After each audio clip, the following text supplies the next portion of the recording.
good. Had a little sprain on the index finger. I don't want to say little, but he had a sprain on the index finger, but he was able to push through it. He's as tough as it gets, and we'll be good to go.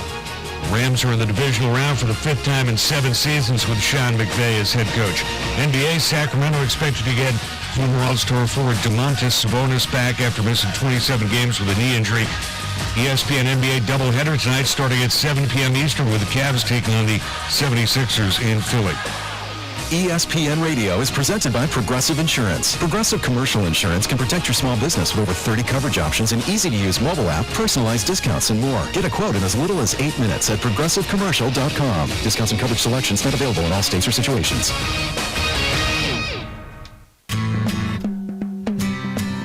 He's got the knowledge. Because once again, I have to come on there and talk about how right I am once again.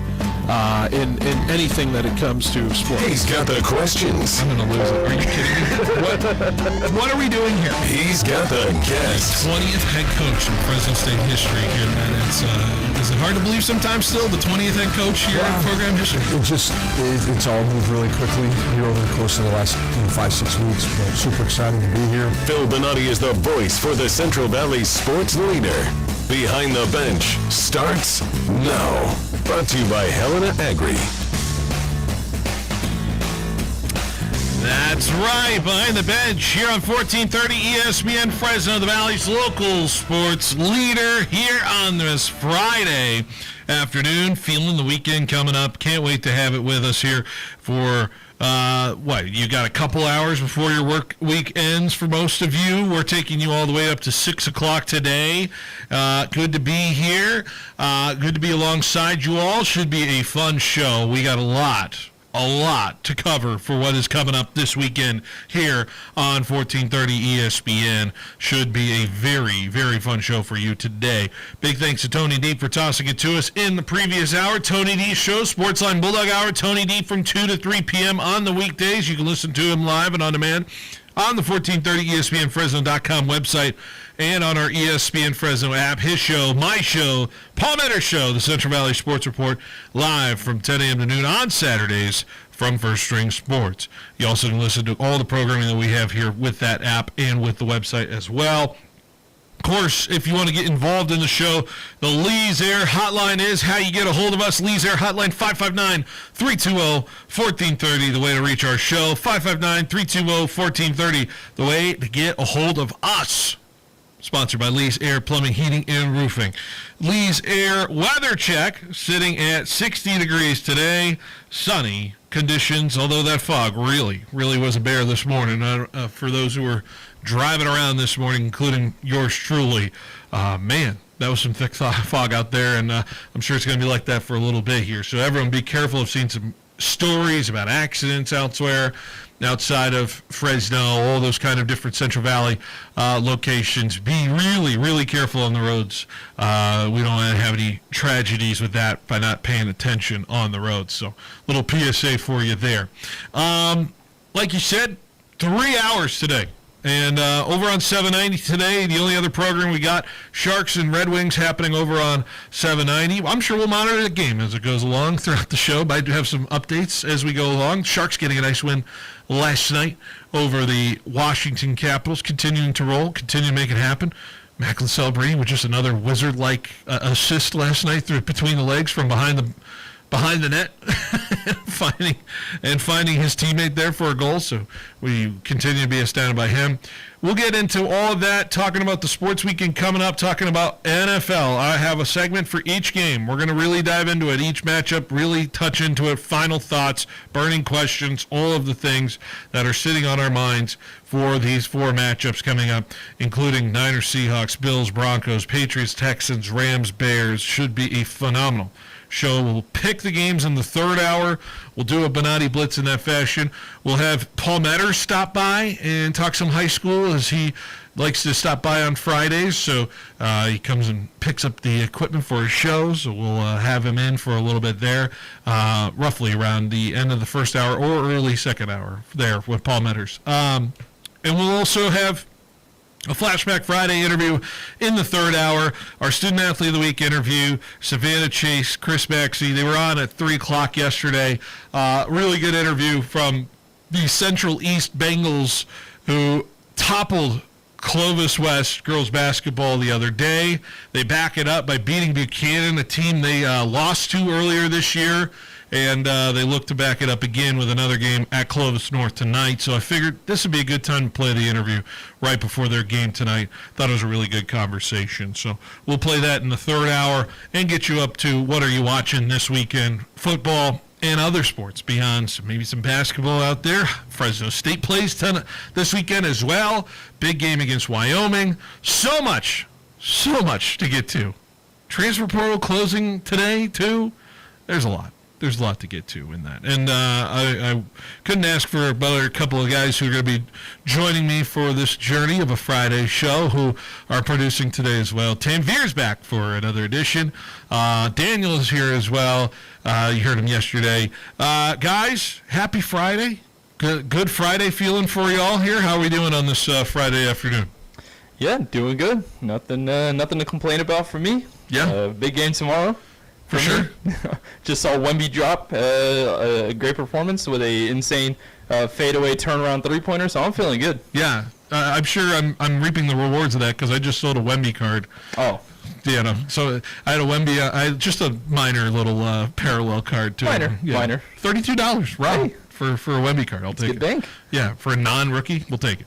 Anyways, Daniel, what are you? How are you feeling on this Friday? Doing pretty good. Like I told you, just resting these couple days because this weekend's gonna be rough for me. Why is it gonna be rough for you? Got to work inventory, and it's 7 to 7 yeah. both days. So yeah. You're working in retail. Those folks, when inventory comes around, it's unforgiving. In terms, I get it. Very I get it. seriously. Well, Godspeed to you. So hopefully this will take your mind off for a little bit here on the show today with intern Daniel. Tanvir, I want to go back to you real quick because I do want to ask. I think of like the fandoms and what they're dealing with and what they're going through. You're happy your game's? I know in the grand scheme of things, you wanted your team to have the rest it needed before, like you won your game on Sunday. But in a fandom sense, are you just happy to get rid of it, get it over with on a Saturday? You don't have to wait as long to know the answer of what your ultimate desires would be is the Niners beating the Seahawks there. Yeah, I'm not fazed by anything in terms of the scheduling. I mean, if you want to spin it in a positive way, you win this game, you get more rest than the team you're going to be playing against in the NFC Championship. So, it goes both ways for sure, but I'm not really miffed by any of this scheduling nonsense that people have been, screaming about. But for you personally, that you don't have to wait. Oh, yeah. Another day for your team. I agree. I'm sitting here, I'm like, man, I kind of wish I was Saturday. Just to get it over with. That's always what it was. They always, when I was watching the Patriots kind of growing up, them going through their thing, they always loved to put them the last Sunday game. Yeah. It was like so annoying to just have to sit there and wait and see all the teams go through. And then obviously, I can't quite complain about all the results of what those games were, but, it just sucked. It just sucked to kind of wait around. No, I get it. Yeah, I guess if I'm on one side, I think it is a positive to not wait. It is the night game, which I think everybody's going to be watching, so there's a little bit for that too. Yeah. No. But I don't care. Yeah. Okay. I have some friends who are just like I had a friend who's a Panther fan, and I was just like, God bless you. You're gonna have the Panthers either done and knocked out of the way, and you can enjoy the rest of the playoffs, or you get a victory and you feel great the entire weekend. You sail on that victory, right? So that's kind of how you feel about it. Now they can get ready for draft season. Yeah, exactly. Perfect. Move along. Daniel had to prolong his season by a day for your Steelers. That prolonged death of what you dealt with that there. Was not great. Yeah. Before we get into the NFL news, let's go to a top sports story brought to you by Valley Pure. I did want to touch on this real quick before we dive into all the NFL talk, because there was a big signing in baseball yesterday, and I wanted to touch on it with Kyle Tucker signing to the LA Dodgers. Of course, Bo Bichette now met as well, but this isn't relevant to the conversation I want to have real quick at the top of the show. But Kyle Tucker to the Dodgers, there certainly seems to be a lot of flexibility with the contract that he signed. 4-year, $240 million. There's, I believe, an option after 2 seasons. There's an option after 30 seasons. So Kyle Tucker has a lot of flexibility with what he can do there. But in the immediate sense of what the Dodgers are going to be in 2026, I can imagine the strife and anger and feelings of hopelessness from all the fandoms that are not Dodger fandom. And then on the other side, Tanvir, you send me a text of, did we even really need them? But sure, let's keep building the Avengers here at Dodger Stadium and go for that three-peat. I feel very much like the straw is broken, the camel's back here in terms of everybody's feeling and sentiment around a signing like this. Baseball is not a guaranteed sport where the best team does win, though. I can't completely subscribe to that, but the reaction is what's more interesting to me as opposed to the baseball sense of what Kyle Tucker actually fits in with the Dodgers. But I found it fascinating that there was a collective groan from 29 fan bases last night versus the one fan base that's, I'm sure, celebrating today. Yeah, I totally get it. I'm not going to sit here and act like you guys are wrong in being upset or anything. I think that this is finally going to bring a collective that we need a lockout, we need a salary cap. But I do agree with you that the best team doesn't always win. There is a lot of parity within the MLB, and even though the Dodgers have won the last 2 World Series, they were, I mean, not the Yankees won, talking to you, but the Blue Jays won, I will say, it was very tough, and that could have gone either way. And so I think in terms of the baseball aspect of the actual sport, I don't think it's going to be that bad for the other teams. I think you're still going to have to face an amazing team in LA, but I do believe that because of the contracts, this guy's getting paid more than Julio Rodriguez, that this is going to force this MLB into changing something about how contracts are settled within teams. Well, and I think we already saw a league go through this, didn't we, with the NBA? The contracts and the way the super teams were built. And that's interesting because that was within the boundaries of a salary cap. Yeah. And it was because, players were taking team-friendly deals to create super teams, and now... Which team-friendly is deferring. Yes. Deferring money. That's completely team-friendly. Yeah. And so, sorry to jump on you there, but I think there's a parallel to what happened really circa 2011 when LeBron started building the Avengers in Miami, and that team felt like it was impossible to beat.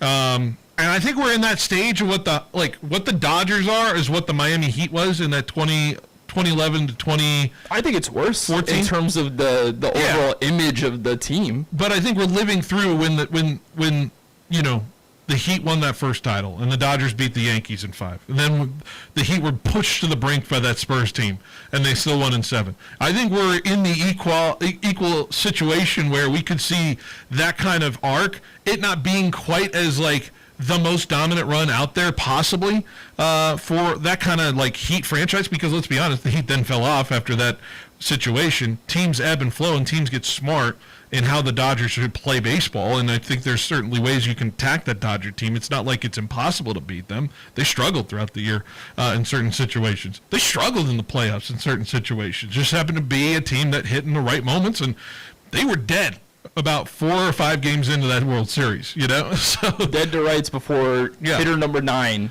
hit a game-tying home run in Game 7. Exactly. So it's not like we're sitting here oh my God, the Dodgers are sweeping the snot out of the AL team in the World Series, and we have no hope and nobody can beat them. The Brewers didn't show up in the NLCS if you go there, but it's so specific to the situation where, let's say Orion Kerkering doesn't throw that ball away for Philly. Can Philly go and win that Game 4 and then send it to Game 5, and the Phillies can beat the Dodgers in that? It can go so many different directions. Game 7, there were so many moments that the Blue Jays could have won. Exactly. This is going to be interesting. Now, if Tarek Skubal comes to the Dodgers, now we're... Shut it down. Yeah. Even as a Dodgers fan, I would say shut it down. Shut it down. But, it'll be interesting to see where the MLB goes from this, because I actually think the state of play will still be fine. But I think it's because the Dodgers have won twice that this is happening. I think if you remember when the Dodgers were not winning championships, they were still bringing in big-name free agents, big names into the team, it was just not as bad because they weren't winning anything. And now they've won 3 World Series in 5 years, and this is now a team that has become a quote-unquote dynasty that is now still adding players like a Kyle Tucker when they don't necessarily even need them. It is a luxury for them.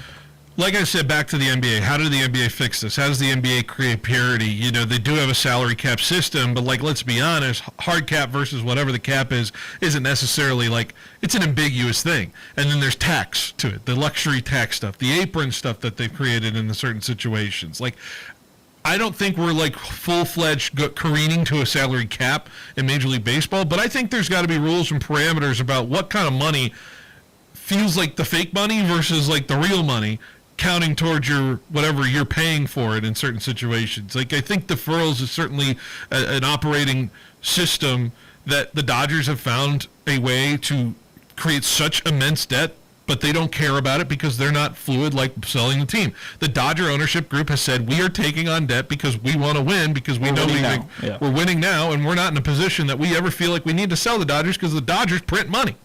There's other owners out there that always want to be fluid in those situations of trying to sell their teams. You look at teams that don't spend money. Pittsburgh. You know, you look at Kansas City. Obviously, you look at whatever the A's are.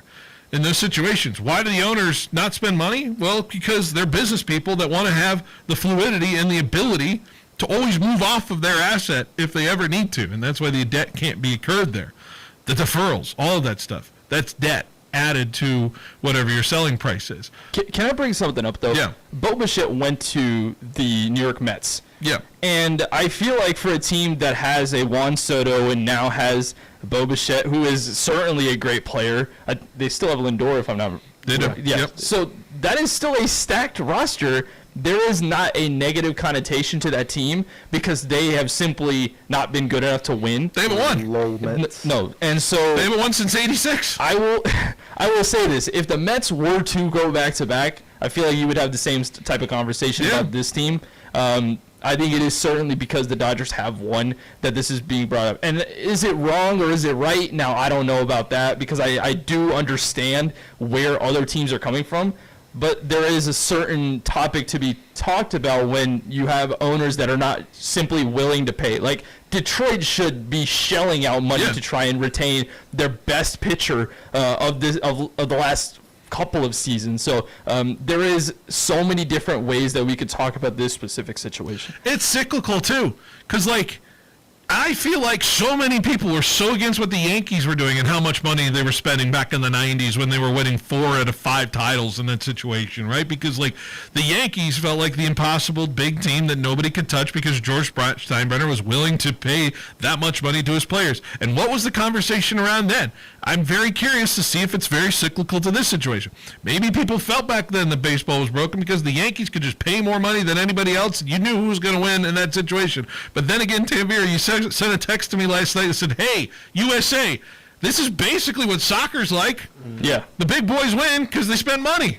Like, that's how it goes. Yeah, I drew an immediate connection between those two. When you look at even teams in Spain, it's literally been Real Madrid and Barcelona, and Atletico Madrid somehow, some way, sometimes will find a way, but it's mainly those two teams. I don't feel there's as much vitriol in that aspect because it has been. I mean, I guess MLB still has been this way. It's just because U.S. sports culture is so used to salary caps in NFL, in MLB, or excuse me, in NFL and NBA that you don't like it when it is in a specific sport like baseball, even though it has been used in different areas of the world. In other sports too, like look at the Olympics. Who wins the most medals? The countries that have the most money invested in the sports. It's not some random athlete that's very good at whatever. Like there's the occasional story, but who wins the most medals? It's usually the United States because they care about that. I'm just trying to like point out that money makes everything go in terms of success. The Cinderella story is the NCAA. Yeah, That's I mean, Ohio State, Georgia, Alabama, all these teams are earning the best players because they have the most amount of money. The most capitalistic thing about our country is sports. It's just whoever spends the most money. And it's funny that I hear all of these fans out there that want even and like, you know, things spread amongst each other and teams that have equal share. And I'm like, that's as un-American as I've ever heard of that in terms of anything, if you really think about it. But anyways, I'm not going to touch that. That's a hot stove I'm looking at over there that I don't want to touch, and we're not getting into that conversation. So, anyways. They just need C.J. McCollum. That's all. C.J. McCollum moved to the MLB. Maybe this can get fixed. Where the hell is Jonathan Kuminga getting traded? Anyways, all right. Anyways, we're careening to a lockout. We all know it. And it's going to be a long, hard stare in the mirror of what the baseball is going to have to answer to in terms of that. They are the makers of this bet. It's not the Dodgers' fault. The Dodgers played by the rules. Those were the rules in front of them and played by them. Don't get mad at them. Get mad at MLB. All right, let's take a break. When we come back, let's talk some football. Yeah, next on 1430 ESPN.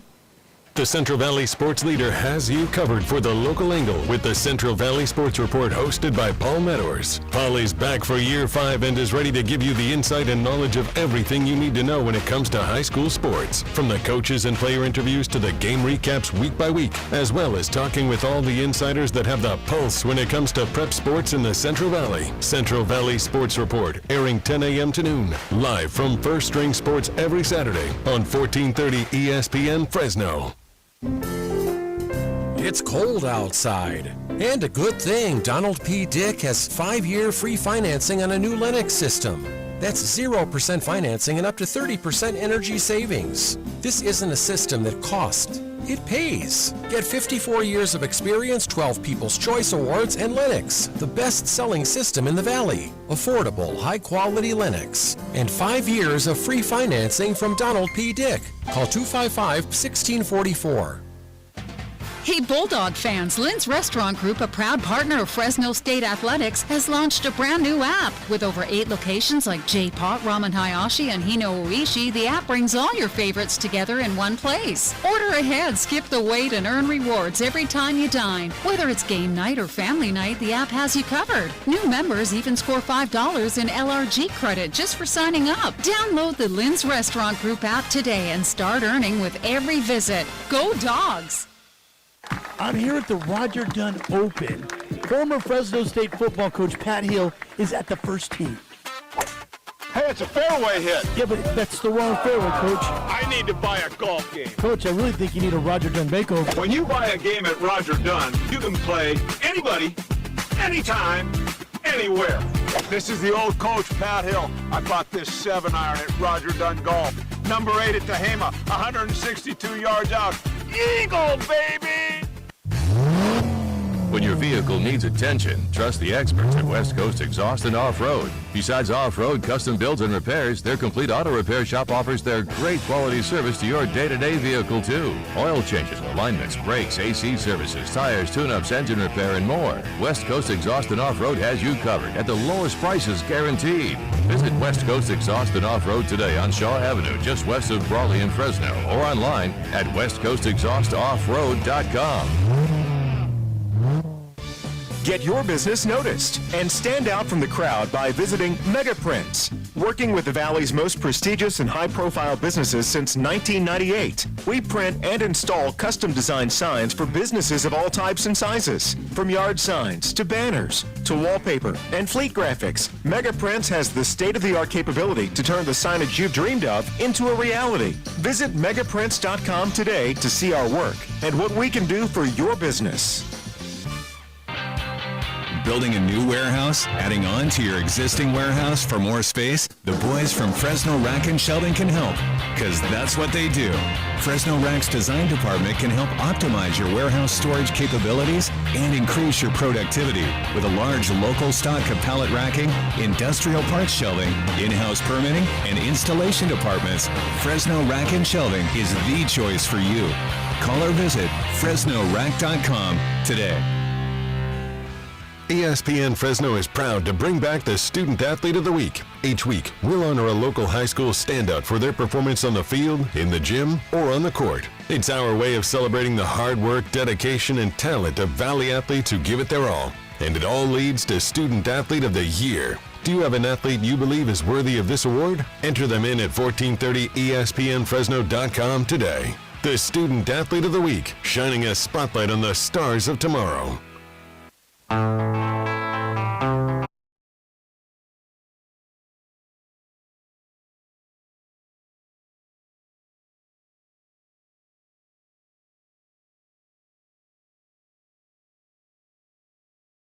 Behind the Bench here on 1430 ESPN Fresno, the Valley's local sports leader. Here on this Friday, great Friday feeling, animated conversation in that first segment. We love it. We're fired up. We're fired up about sports. We love it. That's what baseball does to people, man. Can't wait for baseball season, right? I'm lying to you if I said that, though. The Red Sox are killing me. Killing me. I feel the same way, Phil. Hey, hang the banner. The Red Sox were aggressively pursuing Bo Bichette. Hang the banner, guys. That's what it's got to say on the Green Monster. It's like the division champs banners. Yeah. It's like, bro, do something. Wild card winner banners. Yeah, aggressively pursued Bo Bichette. I feel great already, man. At least we tried. Yeah. Anyways, NFL football.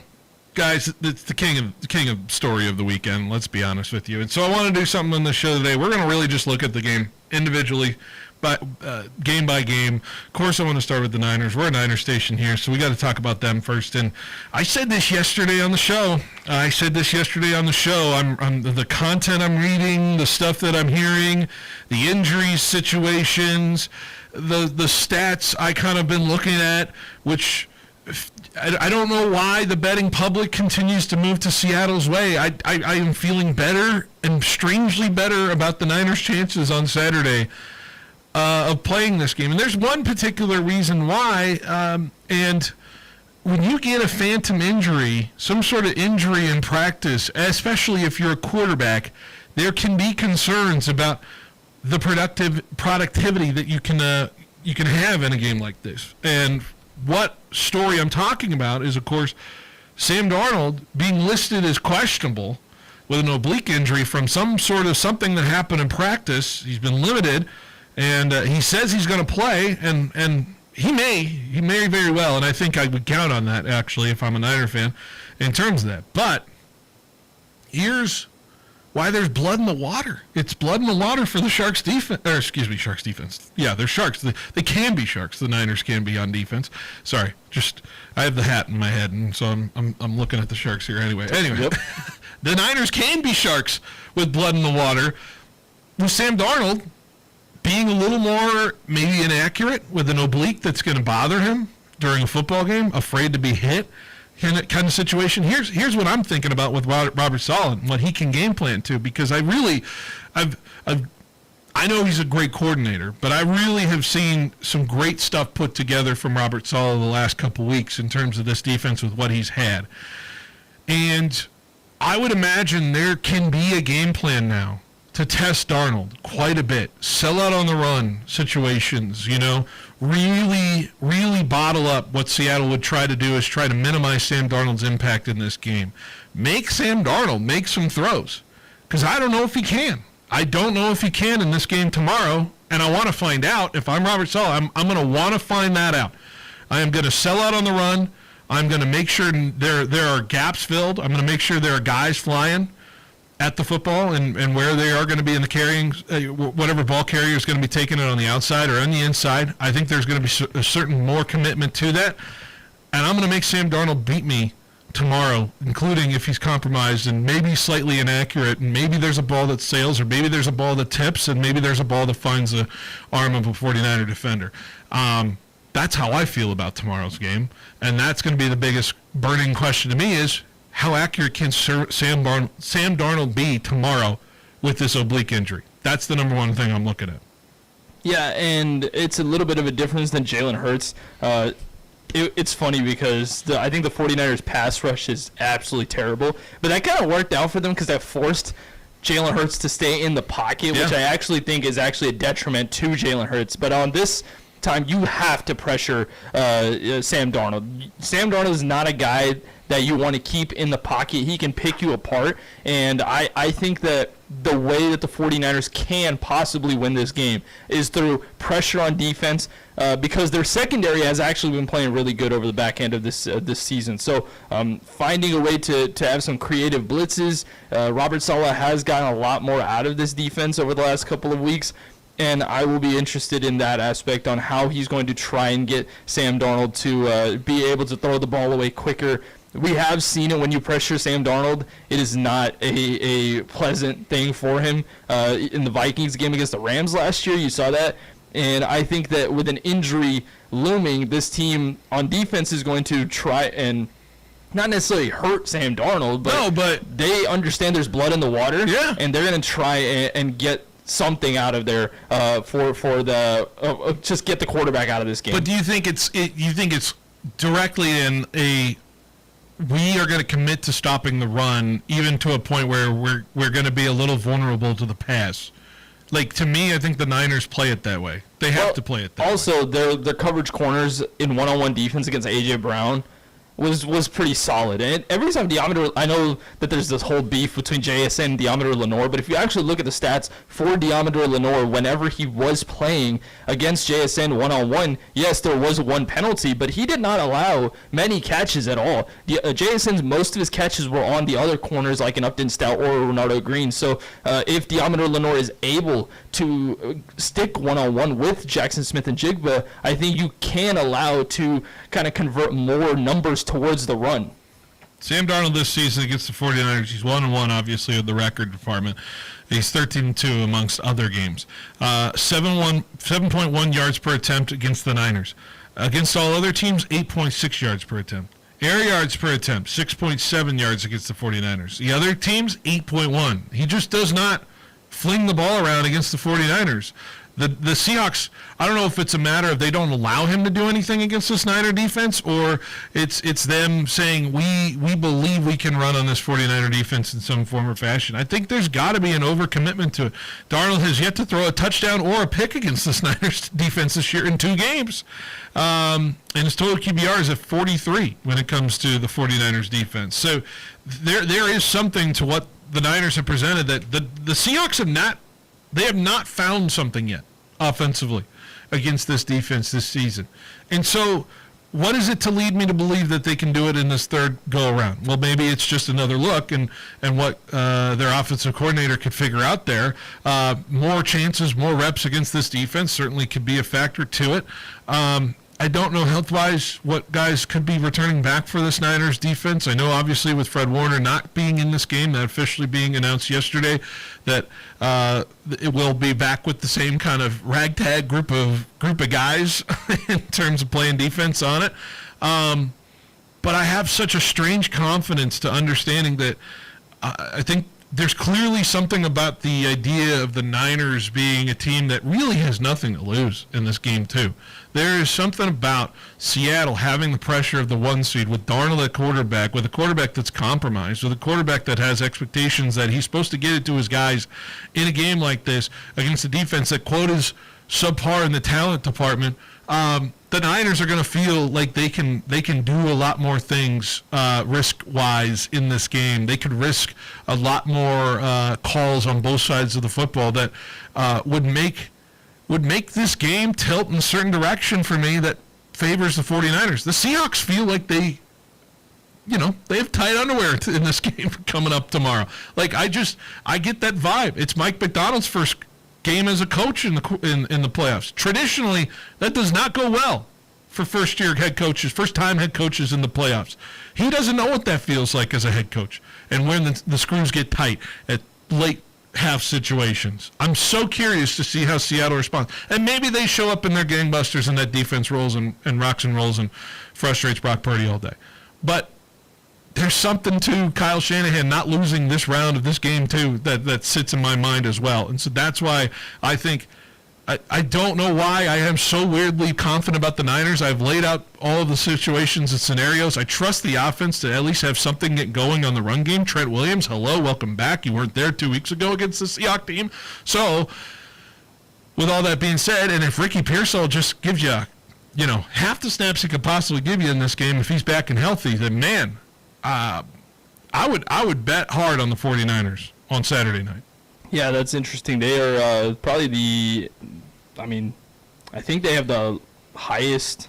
They're 7.5 point dogs right now. I think so. They're 7.5 point dogs, and that number has gone further to the Seahawks' favor. Yeah, that's interesting. I think it's certainly going to be between the difference in this game is Seattle's rest versus San Francisco's rhythm, and I think with San Francisco having that win under the belt against Philadelphia, that's going to allow them to have the momentum in this game. We've never seen Seattle, this specific Seattle team has not played in this type of game, in a divisional round playoff game at home where you have some butterflies going, and so I think the 49ers can take advantage of that because they have a couple of players and their coaches have been in this situation before. So I think that there is a interesting battle where I think the start of this game is going to really tell us where this game is going to go. If the Niners can get out to a fast start, kind of similar to the game that they had against the Rams in Week 5 of this season. If they can get out to a fast start, if they can not, be on their 5-yard line for the first drive have of the the touchdown game. drive you had against Philly last week. Yeah, exactly. Have your plays ready and be able to design an entire concept for the first drive. I think they will be able to get some momentum and win this game. If Seattle gets out to an early lead, I doubt that the 49ers can come back and win because that defense is so good for the Seattle Seahawks. You know the last time the Niners lost in the divisional round? Well, not when Kyle's been coach, and I don't think even when Harbaugh was coach. 2002. Yeah, against Tampa Bay, against that Bucs team that eventually won the Super Bowl. Mike Allstott just running all over that Niner defense. I remember that game. Was that the game right after the Niners had that comeback against Crazy the Giants game? Yeah. I watched that live in a garage in my house with my dad, and I lost. That's one of the most bonker games I've ever seen in the history of the National Football League. I still remember Michael Strahan pointing at the scoreboard and then choking that lead. I got no idea what we're talking about right now. I wasn't alive for this. Educate yourself, Daniel. Educate yourself. I mean, I was 2, but that doesn't excuse me from. I specifically remember being a 9-year-old in the garage. My dad was woodworking while smoking a cigar, and we were watching on the small TV, and I couldn't believe 38-14 was the score, and Jerry Garcia just doing the thing he'd been doing all year long, which is match scrambling, finding T.O. down the seam, and hitting it. And I don't care what anybody says. You can't get a PI call on a Jeff Garcia, excuse me, not Jerry Garcia. Yeah. There you go. I think that's what you were pointing out to in terms of that. But anyways, Jerry Garcia is a Grateful Dead musician, anyways, or something like that. I think. I did not know that. Yeah, I didn't know that either. Or maybe he's a type. I don't know. He's like a musician. Anyways, he's something. Yeah, he's something. He's something. That's a name. It's a real guy. But what a game that was. Anyways, those 02 Niners, man. Go educate yourself on those 02 Niners. It's a fascinating team. Anyways, I can't wait. I can't wait for this. I asked this question too, and it alludes to the next game we'll talk about in our show. But what's the more likely 1 seed to lose? I think it is. Oh my goodness! I think it's still Denver is more likely to lose because 1, it's Josh Allen. 2, their offense has shown absolutely nothing. At least Seattle has shown me something over this year to give me an indication that they deserve to be favorites. Yeah. And they've also beat this team pretty soundly 2 weeks ago. I do think that there is a very high chance that both of them do lose this weekend. I throw out every concept of what these teams look like. It is a divisional game in a playoff atmosphere, and I frankly would say the seeding does not matter in a game like this. It just happens to be at Lumen Field. And also, Brock Purdy's 4-0 at Seattle. I did want to mention that, too. Yeah, 4-0 at Seattle in his career. And if he can go to 5-0, I mean, he would be absolute king in that house, and that's something that the Seahawks fans do not want to hear. So I think there is a level of, maybe not fear, but there's a level of need for this Seahawks team to get past the divisional round here because they've been in sort of a dump over the last couple of years. Ever since their Legion of Boom days, you haven't really seen an extended playoff run from this team, and this is the year to do it. But I think there are nerves that come with that, and Shanahan and this team have been there and done that, and they're going to be all business. So, I think the start of this game is really going to tell how this game is going to go. Last tidbit here for you. Sam Darnold, 20 turnovers this season. Leads the NFL. Last person to lead the NFL in turnovers and still win a playoff game was 2002's version of Josh Allen against Miami. Not many other guys can say they've done that. Usually when you lead in turnover, I think he's the only guy. Josh Allen, 22. Oh, okay. For the Buffalo Bills. So, all right, let's take a break. When we come back, we wrap up this hour. One of 3 hours here on this show We'll make our picks later in the show, so stay tuned for that. Let's continue it on here on 1430 ESPN. At Helena Agri-Enterprises, we're committed to helping you make the best agronomic decisions for your farm. That's why we combine cutting-edge technology with superior product. Helena's agri-intelligence solutions use in-depth analysis to identify potential problems in the field before they take root. Combined with a complete line of high-quality crop production and crop protection inputs, Helena has the tools to help you increase productivity, enhance performance, and maximize your return on investment. Contact your local Helena representative or authorized the right plan for your farm with Helena Products and Agri-Intelligence Solutions. New year, same hunger, better value. KFC is starting things strong with $5 bowls, classic or spicy. We're talking creamy mashed potatoes, sweet corn, melty cheese, and crispy nuggets all stacked in one bowl. Go classic or bring the heat with bold, spicy flavor. And if you want to start the year playing offense, grab a $5 Maddie's Cheesy Nugget Gravy Bowl.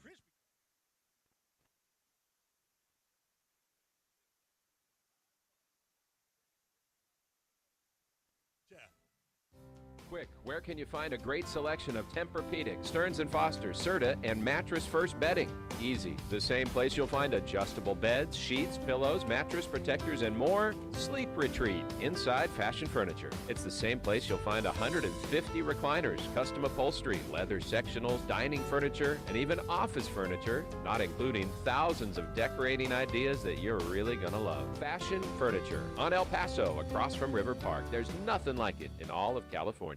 We started like you, a small team with a big dream to serve the Valley. 20 years later, FFB Bank is still proudly backing businesses across California and beyond. We've learned a lot about what it takes to grow, and now we're using that experience to make things easier for you. With our Switch and Save offer, we'll cover up to 90 days of payment processing, provide no-cost equipment, and offer competitive rates so your business can keep more of what it earns. And behind it all is a local team that truly understands your goals and is ready to help you reach them. Make the switch, save with FFB. Visit ffb.bank to get started. Member FDIC, Equal Opportunity Lender. Introducing The Sidebar, a brand new open-air beer garden at Me and Ed's Coney Island Grill in River Park. Experience a new way to catch a game, hang with friends, and enjoy new appetizers, char-grilled burgers, salads, wings with over 10 house-made sauces, and of course, world-famous Me and Ed's pizza. Thirsty? Try our self-poured taps with over a dozen craft beers, wines, ciders, and craft seltzers. Plus a full bar with an impressive selection of tequilas, whiskeys, and craft cocktails.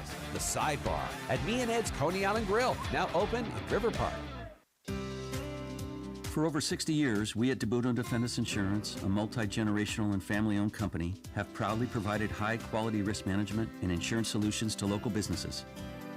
Thanks to the incredible work and personal touch our insurance professionals provide our clients, DeBudo and Defendus has been named Central Valley's best property and casualty insurance company for 9 years running.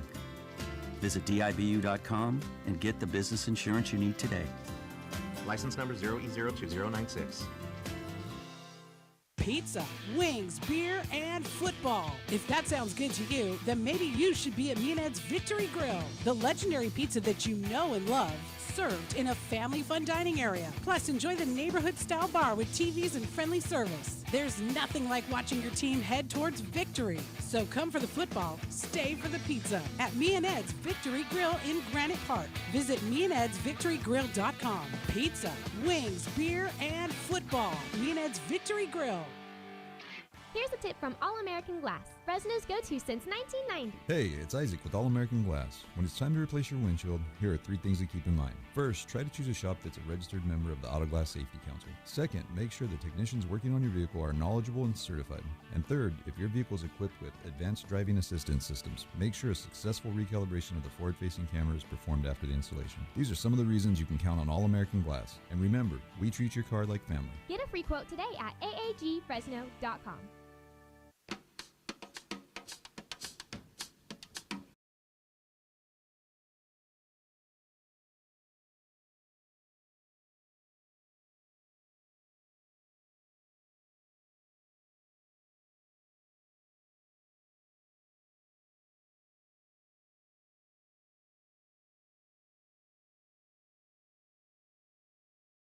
Behind the Bench here on 1430 ESPN Fresno, the Valley's local sports leader, a man who does not need no reintroduction. Paul Metters here on with us.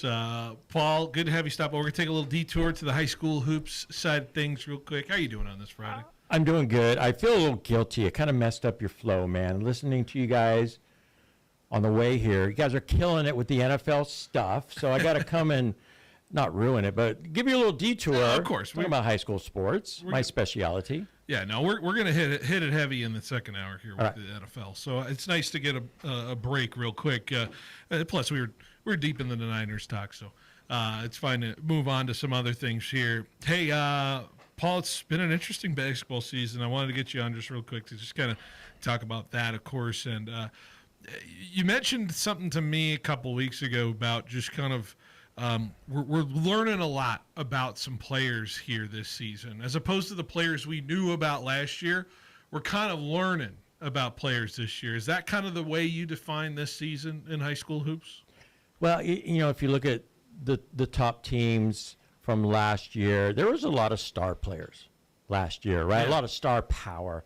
And we think of course, Tunde Yesufu, who's probably going to be a top 10, top 15 pick in the NBA draft this year, what he's doing at Baylor. But, St. Joe's had a lot of guys returning. You think of Connor Sheets from Buchanan. I mean, he was much watched basketball. A lot of fun watching him last year.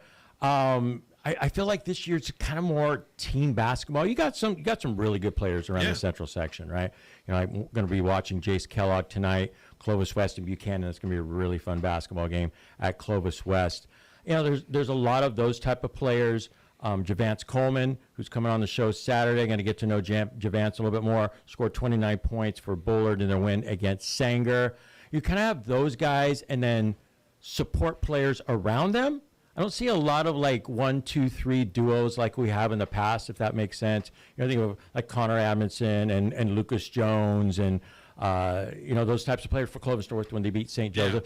I feel like there's a star player and a dude, and then role players. That's kind of the sentiment that I'm feeling this year as far as boys basketball is concerned. And of course, it's interesting to see kind of like the teams that you had stock in that maybe you think are maybe even going a little higher than what you projected them to.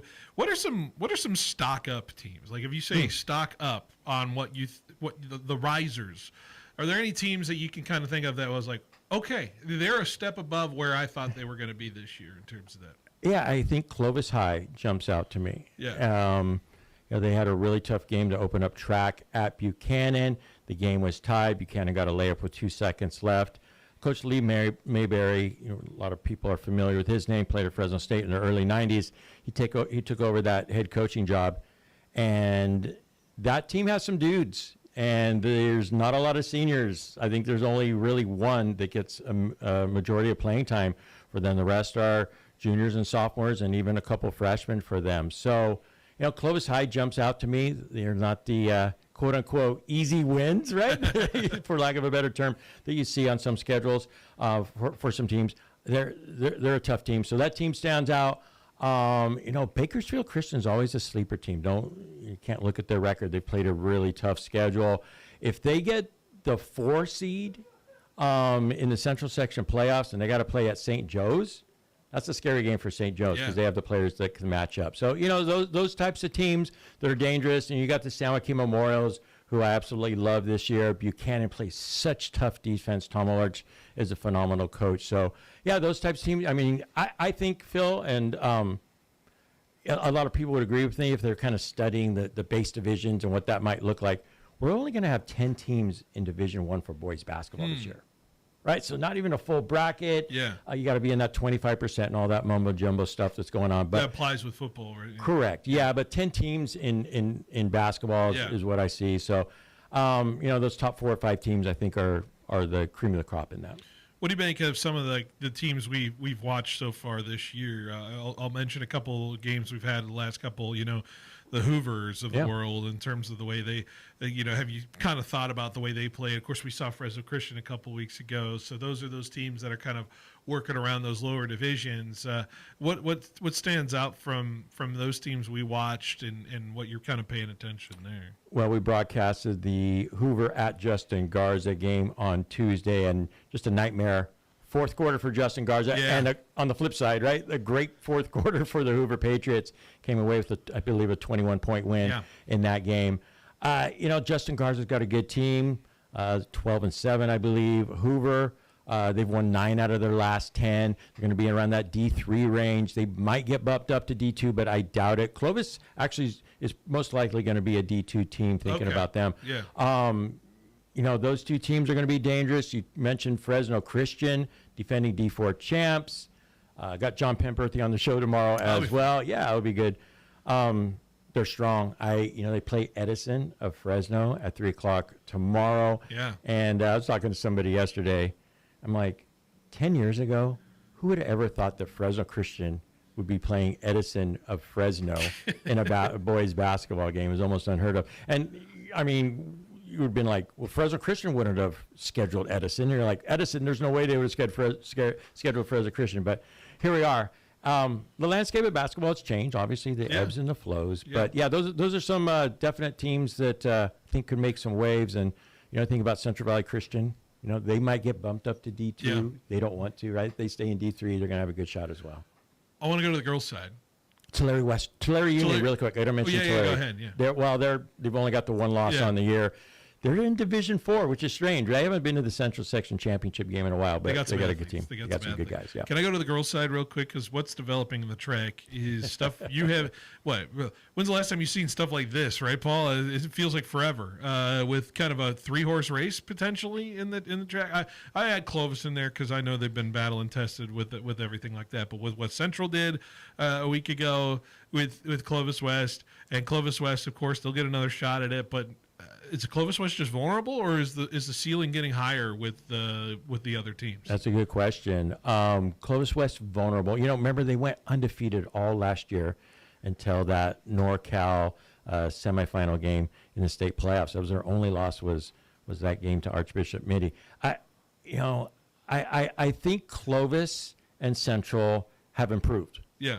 Clovis West dipping. Maybe a tiny bit from last year. I really liked their team last year.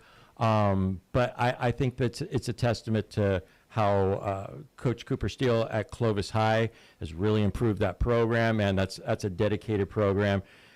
Central East, man, with that stunner against Clovis West, they're the real deal. They had 6 losses on the year. Yeah. Clovis West, they suffered their second loss. So I think that is the case. And we saw that last year too, Phil, at Selland Arena.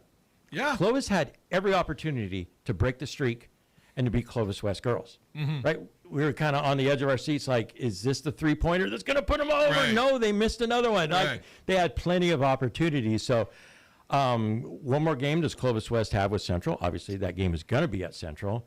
And those 2 games against Clovis High, must-see basketball, in my opinion. Those are going to be great basketball games. Yeah, it's going to be fascinating. Which 2 of the 3 of those you feel like are going to be in Selland? One's got to go. Oh gosh, right? Like that's you put me on the spot with that. I'm not putting. No, I'm just presenting the scenario. You don't have to make a pick. No, right. I mean, those 3 games you mentioned. Again, Clovis West is playing Buchanan tonight. Yeah. So we'll see. Buchanan's dangerous too. A little bit. They beat Central East earlier this year. I know. Yeah. I mean, time will tell. I know this for sure. If Coach Campbell and his staff needed any more motivation, which they certainly don't, but guys like us, we can talk about that. That Central East loss, it's burning. Yeah, I know. It's burning in them. I bet you.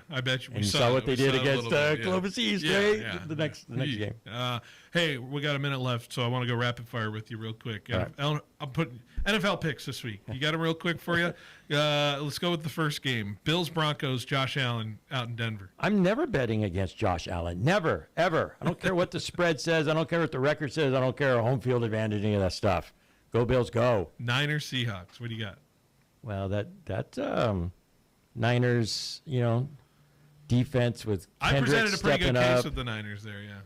Kendricks, the hometown tie. I know. I just can't see it. And with the oblique injury popping up for Darnold, I don't know. There's something about the Niners, though, man. They got some magic. They got some mojo going. More pressures on the Seahawks, that's for sure. I'm going Seahawks, though. Patriots, Texans. Do we dare go against Phil? I I don't get hurt. This season's been amazing. I'm going Houston. I'm doing it. Drake May, not enough experience. That's that defense, man, that defensive line. Remember they sacked Josh Allen 8 times against them. It's fine. I'm going Texans. And then lastly, Rams and Bears in a frozen tundra that might be the coldest game in NFL history. I am rooting Rams. I just have the Bears just got something special. I'm just worried about the Rams. I feel like they haven't played good football the last half of the year. I feel like they got a little lucky in their last win. So I'm going Bears. There you go. Your picks. Paul, who you got tomorrow? All right, I got John Penberthy, as I mentioned. I got Tim Amundsen, Javance Coleman from Bullard, and I got Kyle Biggs coming on the show for a couple of reasons. We're going to talk a little state championship, but also remember his father passed away on January 4th. A beloved coach with those great Clovis High teams with Tim Simons and the staff. So we're going to talk about his dad as well and what he meant to the Central Valley. Well, awesome, Paul. We'll hear at 10 a.m. to noon. Great lead up until Josh Allen plays on 14:30 as well. So you're just setting the stage, so it should be pretty good. Paul, appreciate it as always. We'll talk down the road. We'll have a game next week as well, so that should be good. So have a good show tomorrow. Hey, thanks. Appreciate it. All right, Paul Metters here on 1430. Let's take a break. We'll be back hour number 2 next on 1430.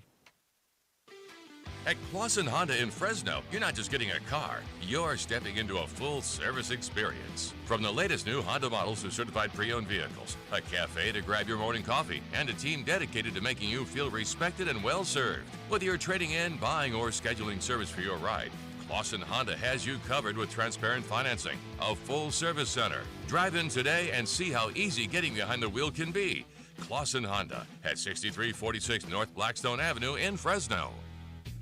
From the roar of Valley Children's Stadium to the heart of the Red Wave, Fresno State football ignites the Valley, and Precision Civil Engineering is proud to help power that momentum. Named 2024's best engineering firm by the Business Journal, Precision Civil Engineering delivers top-tier planning, surveying, and design building, the backbone of the Central Valley. Proud partners of Fresno State Athletics, because when the dogs rise, the Valley rises. Go Dogs! Visit precisioneng.net today. So winter's officially here, and the last thing you want is your house cold and your furnace sounding like it's auditioning for a beatboxing competition. That's why Lee's Air Plumbing and Heating is running their $99 furnace tune-up special. It's the perfect time, because nobody wants to see their breath inside the house. And let's be honest, layering 3 jackets indoors isn't festive, it's desperate. So get ahead of the cold. Schedule your $99 furnace tune-up today at leesair.com. That's leesair.com. Happy holidays from your locally owned and operated Lee's Air and Heating. CLN 635-355. Looking sharp shouldn't break the bank. At Fresno Suit Outlet, everyone knows we're the home of the 3-suit deal, and for good reason. You'll get 3 suits, 3 shirts, 3 ties, 3 belts, 3 pairs of socks, and 3 hankies, all for just $3.99. And shoes start at just $39.99. Now at their new location, 5135 North Blackstone, just across from the original spot. Same incredible deals, same unbeatable value. So why shop anywhere else? Fresno Suit Outlet. Check out the new location today. Are you a business owner struggling to understand how cloud technology can help your business? Are you in need of computer and technology support for your employees? M-Cubed Technologies is your solution for fully managed IT services. 24 hours a day, 365 days a year. M-Cubed will be your partner in the digital world, allowing your business to carry on worry-free. We specialize in cloud hosting, Microsoft 365 management, general IT support, and VoIP phone services. Call M-Cubed Technologies today to discuss our partnerships. Citizens Business Bank is a proud sponsor of the Fresno State Bulldogs. Hi, I'm Susan Woosner, Senior Vice President and Manager of Citizens Business Bank in Fresno. We proudly support California's thriving small to medium-sized businesses. Our relationship-based approach and straightforward business model set us apart in the financial services industry. We are a banking partner that understands your industry and your company. Whether you're expanding operations or planning for the future, Citizens Business Bank is here to help ensure your banking experience is smooth, convenient, and aligned with your success. My team strives to build long-term banking relationships by getting to personally know you and your business, and then providing you with a wide array of powerful solutions customized to your unique financial needs. Visit cbbank.com to learn how Citizens Business Bank can help contribute to your success. That's cbbank.com. Citizens Business Bank, N.A., Equal Housing Lender, member FDIC. Your home for high school sports. 1430 ESPN, the Valley's local sports leader. KFIG Fresno. This is Sports Center. I'm Sean Ryder. The Mets have agreed on a 3-year, $126 million deal with infielder Bo Bichette. The deal does include opt-outs after the first and second seasons, but doesn't include any deferred money. Veteran catcher JT Realmuto is re-signing with the Phillies. It's for 3 years and $45 million. Rays have traded outfielder Josh Lowe to the Angels. For infielder Gavin Lux is part of a 3-team trade with the Reds. The NFL divisional round of the playoffs kicking off this weekend, which includes the Patriots taking on the Texans on Sunday in Foxborough. New England head coach Mike Vrabel on his team's personality. I mean, we try to embrace what we do, where we do it, and who we do it with, and we try to enjoy all those things as well. I want them to enjoy coming to work. I want them to embrace the hard work and all the effort that goes into it. Then I want them to enjoy playing together, playing with a style, and having their own personalities. And the Patriots versus the Texans is on ESPN TV and ABC at 3 p.m. Eastern on Sunday. And Houston Pro Bowl wideout Nico Collins has been ruled out of that game. He's in concussion protocol. Seahawks quarterback Sam Darnold has an oblique injury but is expected to play in tomorrow night's divisional round game against the 49ers in Seattle. Rams right guard Kevin Dotson will play in Sunday's divisional round game against the Bears in Chicago. He's missed the last 3 games with an injured ankle. NBA, Sacramento expect to get forward Domantas Sabonis back after he missed 27 games with a partially torn meniscus in his left knee. NBA on ESPN TV tonight coming up, Cavs and 76ers. Hey, it's your resident Super Bowl champ, Chris Candy. Coming up Monday, I'll recap the divisional round of the playoffs in my Upon Further Review at 7 a.m. Eastern. It's Unsportsmanlike weekday mornings at 6, right here on ESPN Radio, ESPN2, and ESPNU.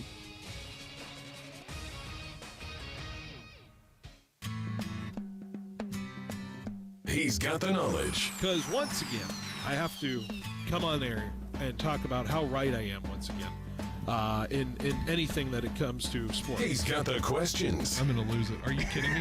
What are we doing here? He's got the guests. 20th head coach in Fresno State history here, man. Is it hard to believe sometimes still the 20th head coach here in program history? It's all moved really quickly here over the course of the last 5-6 weeks. But super excited to be here. Phil Benotti is the voice for the Central Valley sports leader. Behind the Bench starts now. Brought to you by Helena Agri.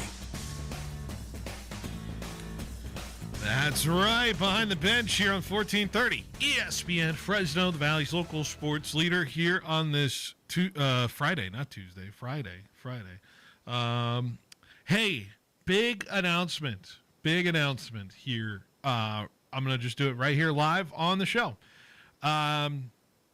We have secured the ability, and we will be going to Radio Row in Super Bowl week in a couple weeks. So ESPN Fresno's hitting the road. Behind the Bench is going to hit the road February 2nd through February 5th. I want to say that's, or February 6th. All 5 days, whatever that week is. February 2nd through February 5th. ESPN Fresno, yours truly, Phil Benotti, will be heading to Radio Row at Super Bowl week in San Francisco. I cannot wait for that. We are going to be live streaming from there. We're going to be interviewing all kinds of different athletes, all of that stuff there. Should be a lot of fun, and I can't wait for that. The details of that will be coming soon, but I am very excited to announce that that's what we're going to be doing during Super Bowl week. So with the Super Bowl being so close to our region, felt only true and right to go to the Super Bowl week. Of course, next year it's going to be in L.A. as well, so I would imagine we're going to be doing the back-to-back double dip with that. But anyways, maybe we get there's a way I can get some people to come on the show who are from here. I'm going to try to work with that as well. So maybe a day pass for you, Tanvir, if you're taking a trip up there to come on the show. We'll see what we'll see how heartbroken I am by NFC Championship weekend. Hey, do you want to go full transparency here about the fact that you almost couldn't go to the Niner game? What was it again? They just didn't send a link to you. Oh, yeah, dude, that was crazy. The day of the game. the way we credential with the team, they didn't send you the link to like get Yeah. your picture taken. I was waiting for the link all week long, and then I just sit there and I'm like, well, I didn't get a link. And you're looking at me like all crazy. I'm like, oh no. And we somehow at the buzzer got you into the game, credentialed wise and everything, and so With the dumbest photo I've ever taken in my life. I took the photo. Yeah. I took the photo outside of Joe's House. place. Yeah, Joe's house. On his wall. It was While white. we were waiting for Joe to get out, I'm like, this looks like a good background. We could just it's plain white enough, It's right? white enough, yeah. That's and, funny. And they took it. Anyways, I'll talk to you details off the air about all that stuff. Anyways, but it looks like we could do that. Anyways, so that's what I want to announce. Super Bowl Radio Row next start of February, week before the Super Bowl. Yours truly, Joe's going to be there as well. We're going to be covering the Super Bowl week. I think we have a slate of full shows except for Tuesday that week. Tuesday we have Laker basketball that kicks us off, but that's also a good night to end early because the Pro Bowl will be happening in the air. Apparently they're just doing the Pro Bowl in the event center or whatever center. They will. So they're not going to like play it at a field. They're just going to. This must be absolutely massive. I know they've done flag football events like for like the celebrity flag football events during the Super Bowl weekend in the convention centers, but the Pro Bowl being in a convention center, I don't know how I feel about that, to be honest with you. I feel a little weird about that. Yeah. I feel like it's a little bit It's like showcasey. tough. I don't know. It's like reminding me of like Just go to Stanford. What's the show on Nickelodeon when the kids had to like run through all like Slime Time, I think, or something like that, where they had to, like run through all the obstacles. But I'm thinking Legends of the Hidden Temple too. Yeah, but that's it's what like, I was thinking. It's more enclosed. It's not like they're actually playing on the field and whatever skills or anything. But then also again, keep in mind that they're trying to really ramp up the hype for flag football, especially when we got the Olympics for flag football coming in about 3 years, right? Or now up to registration started if you want to just register to try and buy tickets. I did register today. I thought you said registering like to try out for the team. Hey, I'll do that too. Hey, imagine seeing him on field with like, man, put me a quarterback. You remember that video? Was that Mahomes? Who? The Mike McDaniel, or no, what's his name? Who's the Dolphins coach? Mike McDaniel. Mike McDaniel. That's what I'm thinking. The old one, yeah. Yeah. That video of him cooking some guys on some routes. Like, is that you in the backyard? Oh yeah, totally, man. Just putting I'm guys dicing in spin defenses cycle. up with my passes. Exactly. They don't know what's coming. Anyways, all right. Let's talk about the games proper coming up this weekend, though. And speaking of a guy who can slice and dice in flag football, Josh Allen has a chance to continue his run through this postseason.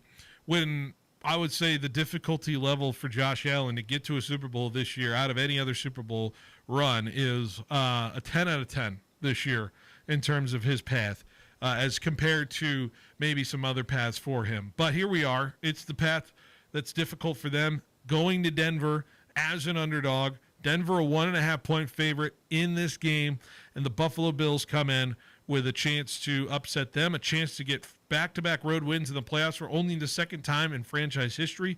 They did that in 1993, before even I was alive and well. But they are 6-15 all-time in the playoff road games in terms of that. But these two teams met last year. Feels like a vastly different set of circumstances than last year's game. I don't even know if you can really take anything from last year's playoff game, the 31-7 Bills beatdown of the Broncos. It was a close game for a while. Broncos scored first. They did. And then they didn't score the rest of the game. What was the big pass? Was it to Marvin Mims? Am I remembering that correctly? I think it was. Yeah, I think it was Marvin Mims that had the deep pass. Anyways, I feel like we're not getting that kind of game. We're going to get a low-scoring game. We're going to get an interesting battle between the defense of the Broncos versus the offense of what Buffalo can do. Clearly, Buffalo will want to run the ball better in this game than they did last week. It really felt like they got away with one against Jacksonville because Jacksonville had just two big mistakes that prevented them from winning that football game. So I'm not coming in here saying Bills are a world beater and coming off of like the most impressive performance out there in terms of it. Their defense still feels vulnerable to me. But I would argue that Jacksonville's offense was a much stronger offense than what Denver's presenting on that side of the ball. So my big question is Josh Allen going to be able to handle the pressure that Denver's defense can provide, or will he crumble to it like some of the games he faced earlier this year against, say, a Houston or against, say, a Philly, where he looked absolutely human in those games? I mean, you get a little bit of both because he played Jacksonville, which is a very good defense, and played really well in my opinion. And then you got he played against Philly a couple weeks ago, another really good defense. Didn't play that well, only scored 12 points. So I think that the one thing that Josh Allen can do in this game that he can kind of exploit in this Denver Broncos defense is trying to use his legs. I feel like the passing game is going to be really difficult unless you're passing against Riley Moss, which Riley Moss isn't a bad corner. He's just been picked on more because Patrick Surtain is the best corner in the league right now. So this is a very tough matchup for the Bills, but their receivers are going to have to come up big again. Last week I said because the Jags defense is such a good run-stopping defense, and I don't trust the Bills receivers, I thought the Jacksonville would win. And I feel like this is a similar conversation in this game. I think the Broncos can stop James Cook in this running game, so it's going to be up to Brandon Cooks and Keon Coleman and Khalil Shakir to really get it going in this game. And I know they have a lot of injuries on the receiver front. No Gabe Davis, no Tyrell Shavers. So this is a tough matchup for the Bills. But if Josh Allen can be Superman again, I think that there's a path to win it. And I think a lot of people are backing Josh to win this game, even though it's a tough environment because Denver's only lost one game at home this year. And it was to Jacksonville, the team that Buffalo beat. I continue to sit and just the pressure that Josh Allen faces, not simply in the game itself and what winning and losing will mean, but actually the pressure that can be created by Denver's defense is the thing I go to and just think about in terms of that. But if you run the ball well, you have success in that department. And you can neutralize it in that sense. By the way, the Denver Broncos, 68 sacks this season, the most in the NFL right now. They ties a franchise record for the most they've had in a season. Here, it's tied for the fifth most in a single season since the NFL began tracking the stat back in 1963. Here are the other teams that we're talking about here. The 1984 Bears had 72. The Vikings in 89 had 71. The Eagles of 22 had 70. The Bears of 87 had 70. Boy, the Bears were a wagon in the 80s, weren't they?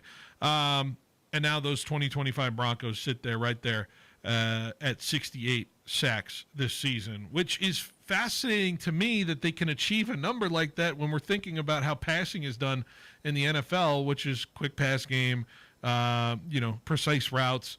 There are deep pass potential, but the fact that the Broncos can get home that quickly, the reason why all those sack numbers are so high from the 80s is because it was drop back, stand in the pocket. It's not easy for those receivers to get open as much as they were back in the day, as opposed to what we were doing in 2025. This is where we're talking about in terms of the elite level of what Denver is, and I cannot disrespect that for what Denver is. It is simply what kind of Bo Nix we're going to get, and it's fascinating to think that a 1 seed is going to be determining their season off of that, which Bo Nix has had moments this year. But he's also had moments where you sit there and scratch your head and I don't really trust the guy.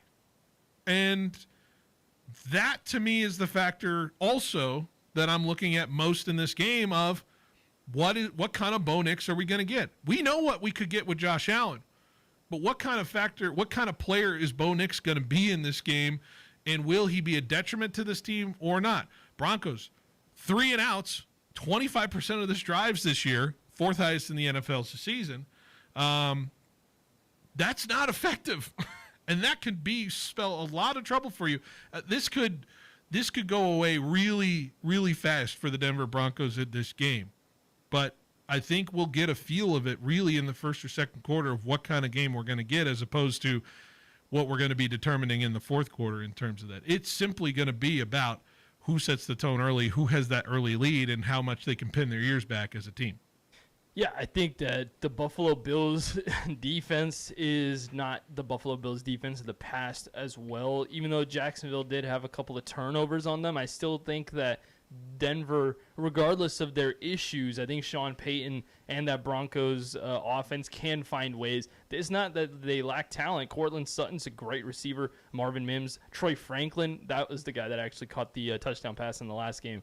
And Evan Ingram has been a total bust, in my opinion, this year for the Denver Broncos, but he can still come out there and make some big plays. So, yeah, I do agree that the start of this game is going to be necessary to see who's going to come out in this game.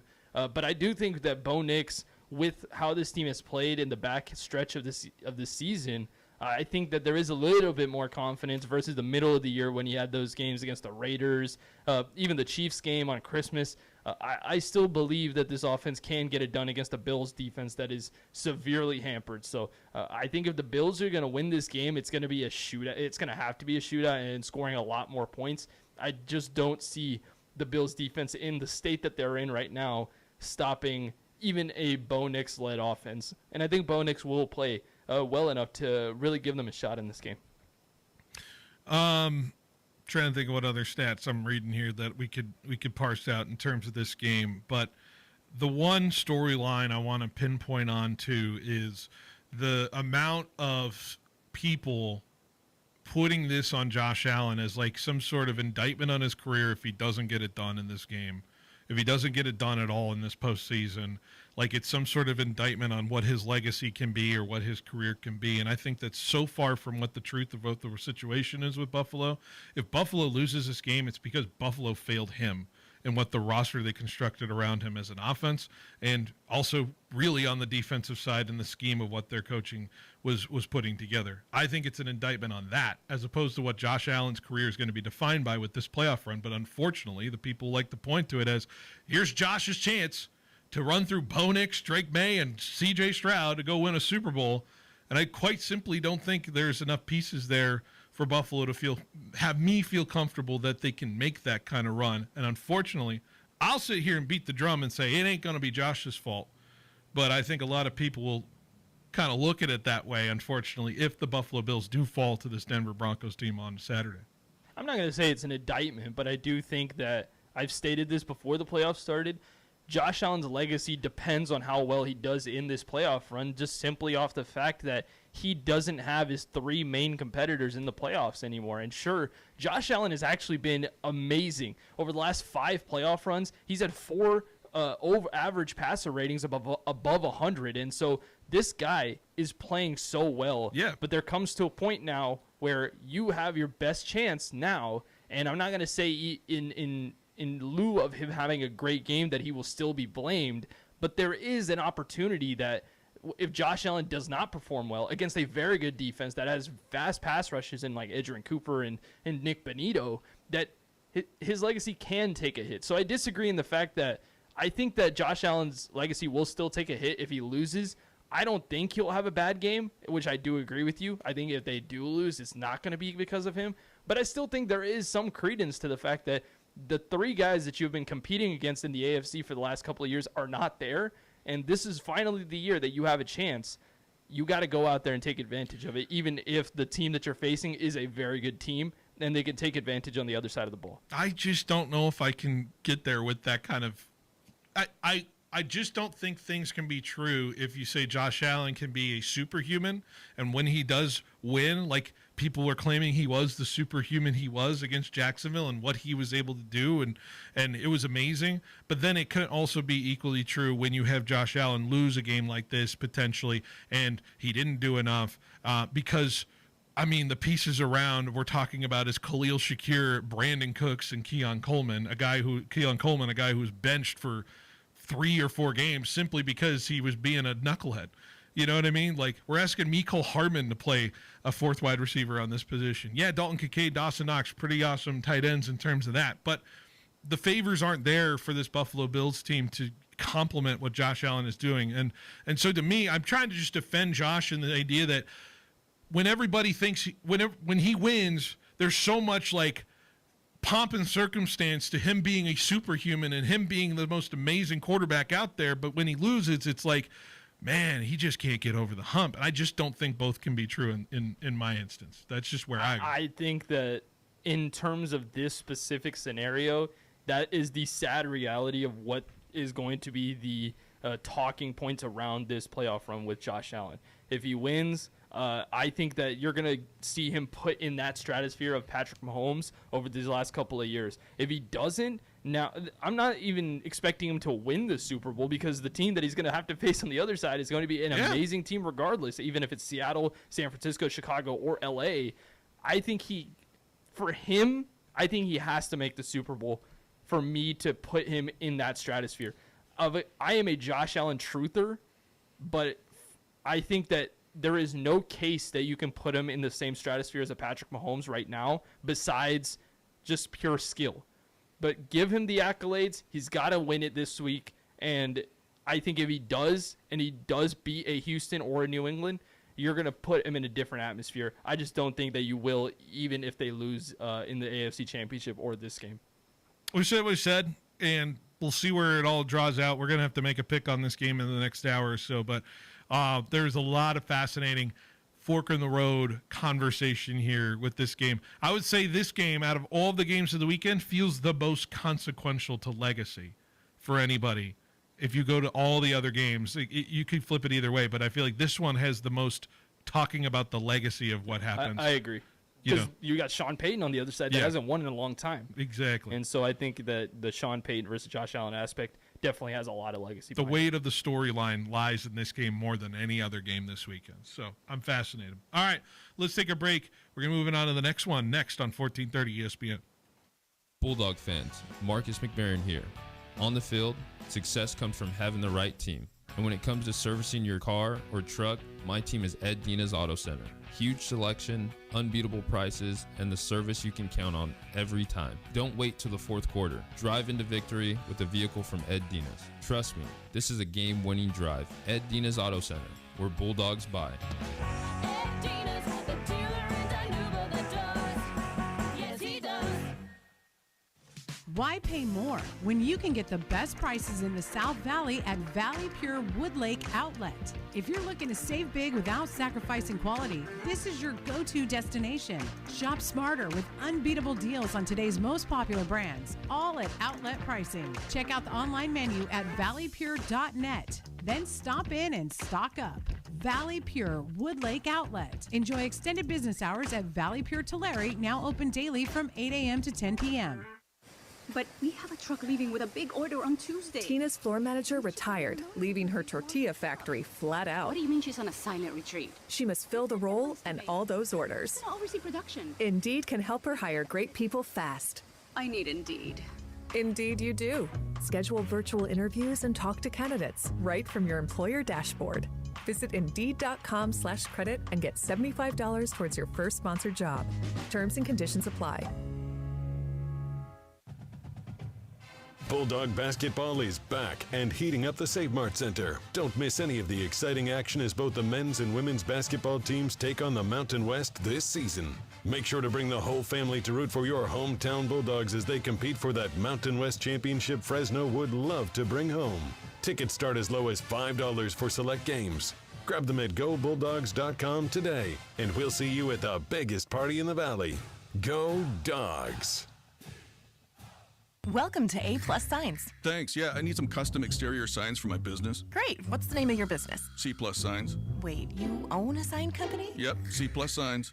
And you want us, A+ Signs, to make your signs? Yeah, I need them really fast, and we can't touch our turnaround times. We are kind of known for that. For signs that stop traffic, drive traffic, and even direct traffic, call A+ Signs. Remember, A+ has great technicians to service and repair signs, too. Yeah, we got a guy, but he's afraid of ladders. Game on, crowd loud, hunger louder? That's when you call Chopped Cheese Bodega, because football without a chopped cheese, that's a flag on the play. Sink your teeth into Fresno's favorite, the original Bodega chopped cheese, or the Philly chopped cheese. Real meat, real cheese, crispy fries, sauces that hit like a game-winning touchdown. Watching the game, hosting the fight, any event worth cheering for? There's a chopped cheese for that. Find Chopped Cheese Bodega at Blackstone and Bullard next to 7-Eleven, or call ahead and grab it fast. It's the best time of year, playoff football, and there's no better way to get ready to watch the big game than going to your local grocery outlet for their amazing selection. Keep your friends coming over to your place with an awesome selection of meat, snacks, beer, or wine to cheer on your team. And let's talk about the savings. All you got to do is download the Grocery Outlet app and go to town with the best deals in those football party essentials. Stop by all of our participating locations, including Northwest Fresno, Southeast Fresno, Downtown Fresno, Kerman, and Sanger. Tell them Phil Benotti sent you. It's cold outside. And a good thing, Donald P. Dick has 5-year free financing on a new Lennox system. That's 0% financing and up to 30% energy savings. This isn't a system that costs. It pays. Get 54 years of experience, 12 People's Choice Awards, and Lennox, the best-selling system in the Valley. Affordable, high-quality Lennox. And 5 years of free financing from Donald P. Dick. Call 255-1644.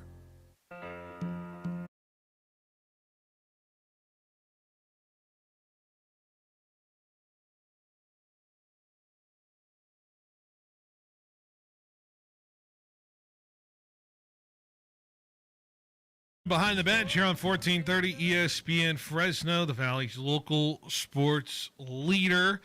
By the way, the ink is not even there yet on the John Harbaugh hire. Have we seen the developing on this, by the way? Oh, really? Apparently they're still working out details. According to reports, it's going to happen, but, you know, this is a totally normal start to a partnership, right? Just have to air.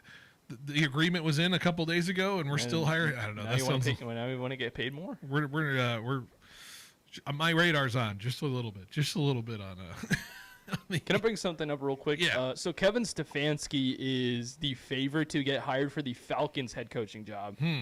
Those Harbaugh and Stefanski to me were the top two candidates that got fired. Obviously Tomlin was the best one, but Tomlin's not going to be coaching next year because the Steelers still have rights for them, and nobody's going to trade picks for Mike Tomlin unless the Raiders want to.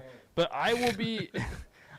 I'm interested who the Raiders are really going to get a coach now, because I feel like Harbaugh and Stefanski were the two veteran coaches that I think would have been on their forefront. But now I think they're going to probably go for a coordinator instead. Yeah. That is looking for a job. So that'll be interesting. Kubiak's the number one you had. Yeah, on your Kubiak list. was my number one. We'll see. Maybe the Raiders find out who their coach is if the Seahawks lose on Saturday. If that's the opportunity. Aren't the Steelers interviewing him? Yeah, they can. Everybody's interviewing. Everybody's interviewing everybody. You saw the, I think it was either the Falcons or the Vikings. Yeah. No, it was the Falcons. They interviewed Antonio Pierce. Yeah. Today. Wild. Wow. You know what? That would track for the Falcons. Ah, yes. That would absolutely track for the Falcons to go after. You know what? What I saw was pure incompetency last year in Raider football, but that seems like our kind of incompetency, said the Atlanta Falcons. Hey, Sharks just scored a goal. There we Let's go. Is that Will Smith? Will Smith back in the lineup. He just tied it up at 1. I think your hat theory might be working. Let's go. 1-1, 10 minutes to go in the first period. Sharks, was that Macklin on the assist too? Let's go. All right, there we go. Sharks tied at 1. You can listen to that game over on 790, or you can hang out here. We got another game to break down. How about Patriots and Texans? I feel like this game is like the least talked about game of the weekend. Am I feeling that? Like, I feel like a lot of other more interesting storylines sit in the other games, and this one's kind of just the fourth game. It is definitely the most blasé, in my opinion. Yeah. You have the divisional matchup between the Niners and the Seahawks, a legendary rivalry, in my opinion, of the 21st century, I would say. Broncos-Bills, we just went over the storylines. I think Rams-Bears has a lot more storylines. Rams-Bears going to get drunk. Like, I'm just telling, it's going to be drunk uncle on Christmas. Like, how crazy that game could get. Right. Wild place. Yeah, I mean, people are anticipating a shootout in that one. I just think in Texans-Patriots, I feel like it's an interesting matchup for sure, but we do have a lot of injuries. You know, Nico Collins I don't know if Gonzo's not going to play. He will play. Okay, so that'll be a big plus for the Patriots. But the lack of Nico Collins, I think, really puts a dampen on this game. Yeah, and I think people are going to want to already preload the discrediting the Patriots if they do end up winning with the lack of Nico Collins being in the offensive lineup and what the Texans could do. But I'm going to be straight up honest with you. And I'm I watched the same game everybody else did on Monday, and I sat there and I thought that was a Texan offense that had about one good drive in them, and nothing much else in terms of what was offered outside of what Pittsburgh was providing to them in the field position battle. There were a couple good, really good throws from C.J. Stroud, I would say, to the outside. Kind of finding that outside post to the sideline with Christian Kirk was hitting a few of those in terms of that. So I'm not going to totally say C.J. Stroud was inept, but also 5 fumbles in a game. The most fumbles in a win since like Eli Manning in 2007 for any quarterback ever. It was insane to me, the lack of consistency in the snapping there. I don't think many people are talking about that. He also had a pick, right, in that game? C.J. Stroud threw a pick in the red zone. Yeah. So like, and I know Houston scored 2 defensive touchdowns and went winning away in terms of that game. But once that hit 17-6, I kind of just shut my mind off of like anything that happens after that really doesn't matter to me. Yeah, you got to just inflated stats. Yeah, it's fine. I acknowledge the defense is going to be phenomenal, and I think that's going to get us into a game that could really come down to like 13-10 when it's all said and done of it. Here's something that's a factor that could negate the pass rush potential in this game. There could be a little bit of moisture in terms of the snow, in terms of the footing. Where does that favor? More of a run game, more of an ability to move with the running game. Whose run game do we trust more in this game? I would imagine everybody's going to say New England as opposed to Houston with Woody Marks, who's, had an okay year, but it's not like he's a gang-busting running back in terms of it. If there's one unit I can say out of all of the 16 units that are playing this weekend, I think we would rank Houston's offense at the very bottom in terms of capability this weekend, and that's where I would sit. And so I have a lot of confidence right now as a Patriots fan, and that's an unfortunate thing for me. I need to not be blinded. Am I missing anything in this game in terms of that? Because I truly believe Pittsburgh played into themselves more than what Houston was able to do on their game against on Monday. I think the only thing that I would push back on is I don't think you're thinking about how good the Texans' defense is enough. Because I truly think that they can absolutely win a game for you with points as well. And we saw the Chargers were able to get to Drake May, and now you're facing Will Anderson and Danielle Hunter, probably the best duo in terms of pass rush in the NFL. I know the Broncos will have something to say about that, but I truly think the Texans have that in them. Now, the loss of Nico Collins, I think, is certainly going to hurt this team on offense. But which team do I trust more to squeak out points? It is a very balanced situation, in my opinion, because I think that both teams will have to squeak out points at the end of the day and not necessarily be able to just put up 35 on it. Now, if either team is able to put up 35, I'll be totally impressed. Oh, yeah. No one's getting to 30. I am hammering the under in this game. No one's getting to 20 in this game. Like, I'll make that full prediction. Yeah, you could see that. I don't think anybody's getting the 20 in terms of it. The only way I think one team gets the 20 is if, like, the Patriots get a pick six. Yeah, it's like a last-second thing. But here's a stat for you. Texans use nickel coverage, third highest rate in the National Football League this season, including the postseason. They use it 74% of the time. Drake May leads the National Football League in completion percentage and yards per attempt versus nickel this season. He dissects it very well. In that department, but I would like to believe that Josh McDaniels is not going to set him up in a situation where he's standing back there like a pillar, like Aaron Rodgers was kind of doing as a dead duck. They're going to move that pocket around. They're going to roll May around. May can throw on the run in certain situations. May's going to probably step up a lot more into that middle section of the pocket. Can the Texans be very, Their rushers are going to be really anticipating going after them. They're going to be really foaming at the mouth in that situation. But Drake's just way more shifty. Like, Drake is young Aaron Rodgers, if you really think about it. And I would believe that the movement of him running around with the legs, the ability to kind of be shifty around the pocket, throw on the run, I think is going to cause a little more issue to that Texan defense than, like you say, in terms of that pass rush really just getting to him. Can he feel that pocket a little bit more? He didn't feel it great against the Chargers. I'm not going to say he was great against the Chargers. He wasn't. He had really a good drive, throwing to Hunter Henry in that situation on the touchdown. But outside of that, I think there's got to be a little more pocket feel to what Drake May needs to show in this game, and this is going to be a real test of that. I'm not saying it's automatic, but I do believe that they can negate that pass rush just a little bit more in that fashion. No, I agree. My only thing is this defense is crazy because I don't think there's an average player on this. I think every position they have on the starting defense is good. And whether it's like To'o at the linebacker, you still have Azeez Al-Shire, EJ Speed back there, Kamari Lassiter, and Jalen Petrie. Those are the players that are really going to pick up Drake May if they are able to move the pocket and if they are able to lean on the run. And I still think those guys are really good. I think if the Patriots have to win, they're going to have to do it through their defense, backing the Texans up in a terrible field position and being able to get, I'm not going to say they're not going to get touchdowns, but getting points whenever necessary, because if they are able to back them up on that side of the ball, they will be able to get easier field position, easier field goal points behind a pretty good kicker that is coming on over these last couple of weeks. So that is my only concern, even with the movement of the pocket, even with trying to change how you want Drake May to operate the offense. I still think it is a insane challenge that the Patriots will have to face. What will it say about – so let's play out each scenario. Okay, Texans defense neutralizes, gives Drake May really the fits, couple turnovers.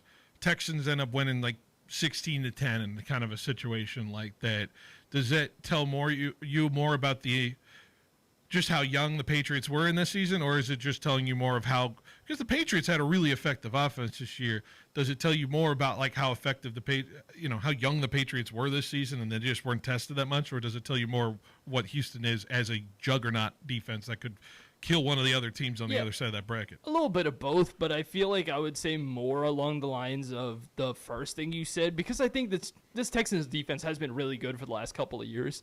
I think they'll finally try and make it to an AFC championship. I don't think the Texans have ever made an AFC championship in their they are 0 for storied career. 11 in their chances to get there. Yeah, and so I think that's going to motivate them a lot in this game as well. But I think if that were to happen, I think it will more mainly tell that the Patriots are young. They're going to be able to learn from this experience. And, they do have their first playoff win under their belt, so they're not going to be really looking for that in the next playoff run that they have, and just try it and look at business. But the Patriots still have an amazing chance to win this game.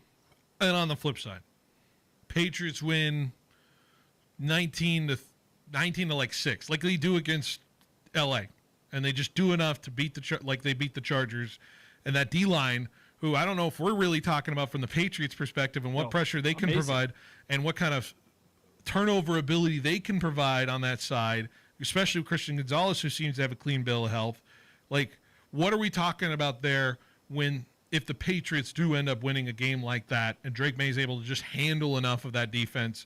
Are we giving credit finally to this team of being able to beat good teams, or is it, well, Nico Collins was out and the conditions weren't, what are we doing there in terms of that? I think that it just means that the Patriots have arrived. Mike Vrabel was the right hire. Yeah. Drake May was the correct choice at quarterback, and I think everything that the Patriots have been building on for the last year, I would say, has worked out. And regardless of opponent, they are able to win games in the playoffs when it matters. I think the answer of can they beat great teams will probably be answered next year because they did win the division. But I don't think that you're going to be able to say this team, won luckily because they still had to go out there and beat a defense like the Texans if they were to win this way. I had a stat in front of me, and I'm trying to find it again.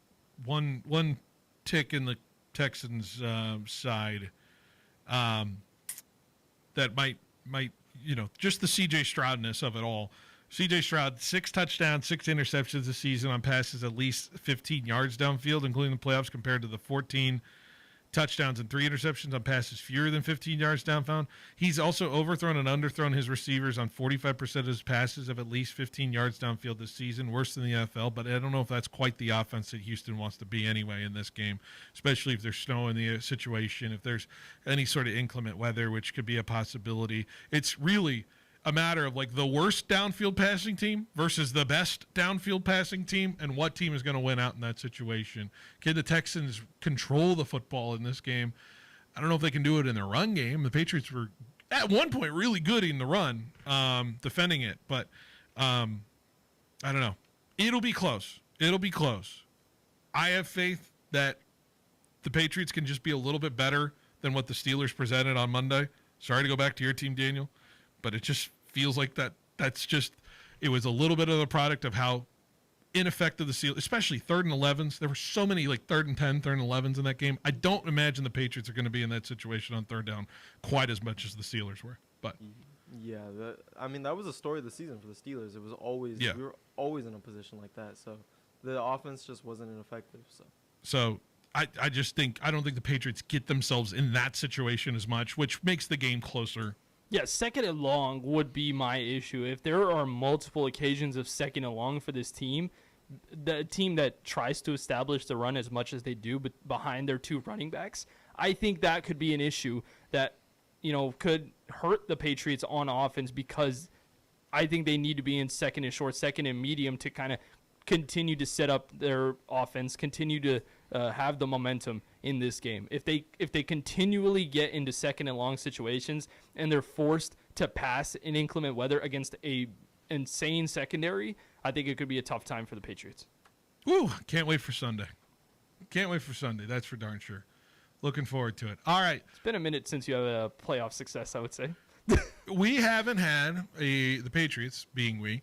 2021 was a fever dream, and I laughed hysterically at how horrible the defense was against Buffalo. And 2019 was a nightmare-fueled dream that I never want to revisit, with Brady throwing that pick 6 to Logan Ryan and the Titans. And the last Super Bowl win before last week last playoff win was a Super Bowl. So that's where I'm dealing with it. Anyways, all right, we got one more game to break down. Rams-Bears next. Stay with us on 1430 ESPN. Want to work somewhere fun, flexible, and rewarding? Me and Ed's is hiring. We're looking to expand our team with full and part-time positions at over 40 locations. Join our growing company as a delivery driver or valued team member today. For more information on job descriptions or to apply, go online at meandeds.com or visit your nearest location. Me and Ed's is hiring. Fill out an application. I'm here at the Roger Dunn Open. Former Fresno State football coach Pat Hill is at the first tee. Hey, it's a fairway hit. Yeah, but that's the wrong fairway, Coach. I need to buy a golf game. Coach, I really think you need a Roger Dunn makeover. When you buy a game at Roger Dunn, you can play anybody, anytime, anywhere. This is the old coach, Pat Hill. I bought this 7-iron at Roger Dunn Golf.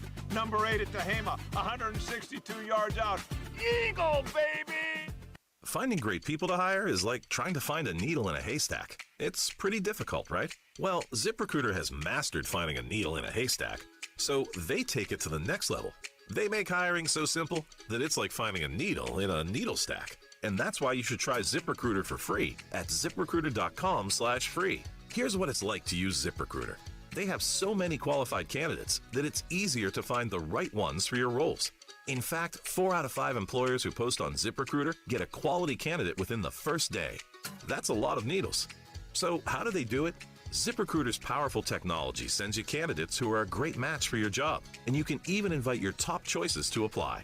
So if you want less hay and more needles, head to ZipRecruiter. And right now, you can try ZipRecruiter for free. That's right, free. At ZipRecruiter.com/free. That's ZipRecruiter.com/FREE. ZipRecruiter.com/free.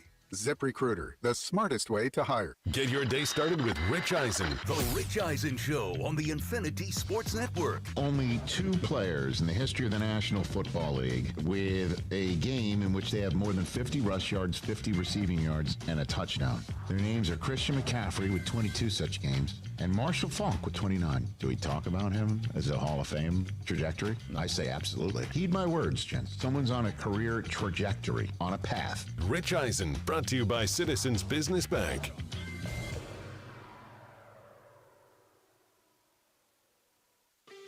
At Clausen Honda in Fresno, you're not just getting a car, you're stepping into a full service experience. From the latest new Honda models to certified pre-owned vehicles, a cafe to grab your morning coffee, and a team dedicated to making you feel respected and well served. Whether you're trading in, buying, or scheduling service for your ride, Clausen Honda has you covered with transparent financing, a full service center. Drive in today and see how easy getting behind the wheel can be.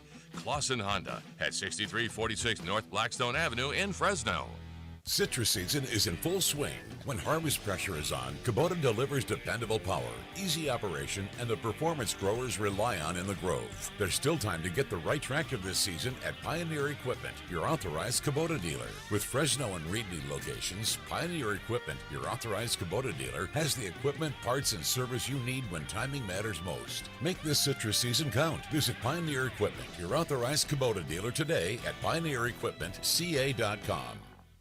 Are you an athlete ready to level up your performance the raw way? Introducing the Raw Athlete Program from Raw Farm. High schoolers, college athletes, gym warriors, and pros, Raw Farm wants you to see why professional athletes and nutritionists are fueling up with Raw Farm raw whole milk to hit their team goals and personal gains. Raw Farm is the best 100% A2 cream top from seasonally grass-raised cows, non-GMO, certified humane, 100% made in America and crafted for serious gains. Visit rawfarmsusa.com to learn more and find it at your local Sprouts location through the nation.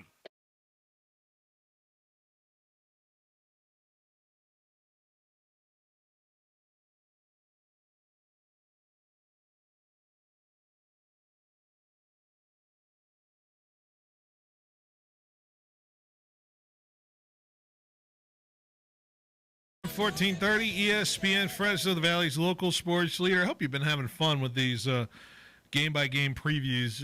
It's really compartmentalized my thoughts on each game. It's been fun to kind of just sit here. The juices are flowing. Yeah, it's just been so fun to sit here and think about this. So now we have Rams-Bears here, and then we're going to make our picks formally in the top of the next hour, and then we'll be off and rolling. Rams-Bears is the game I sit here and I think this is the game I have the least feel about in terms of what could happen in this game from a standpoint of both teams. And it could be just simply because of the lack of knowledge of how these teams could compare against each other versus like I get the Jekyll and Hyde Rams from what we've seen over the last 5 weeks of like them being gangbusters and being the best team in the National Football League versus a team that can't even stop Bryce Young from coming back on them in a football game. No offense to the Panthers, but I mean that, we were sweating. If you're a Rams fan, you were sweating last week in terms of that. And if you're a Bears fan, you were really sweating last week in terms of it. So I don't know what to make of both these teams because I just don't know what the apex level of football looks like for the Bears. I've seen the apex level of football for the Rams. So my logic tells me the Rams could very easily walk out of Chicago and win this football game. And yet there are certain situations that the Bears can frustrate this Rams team in certain ways.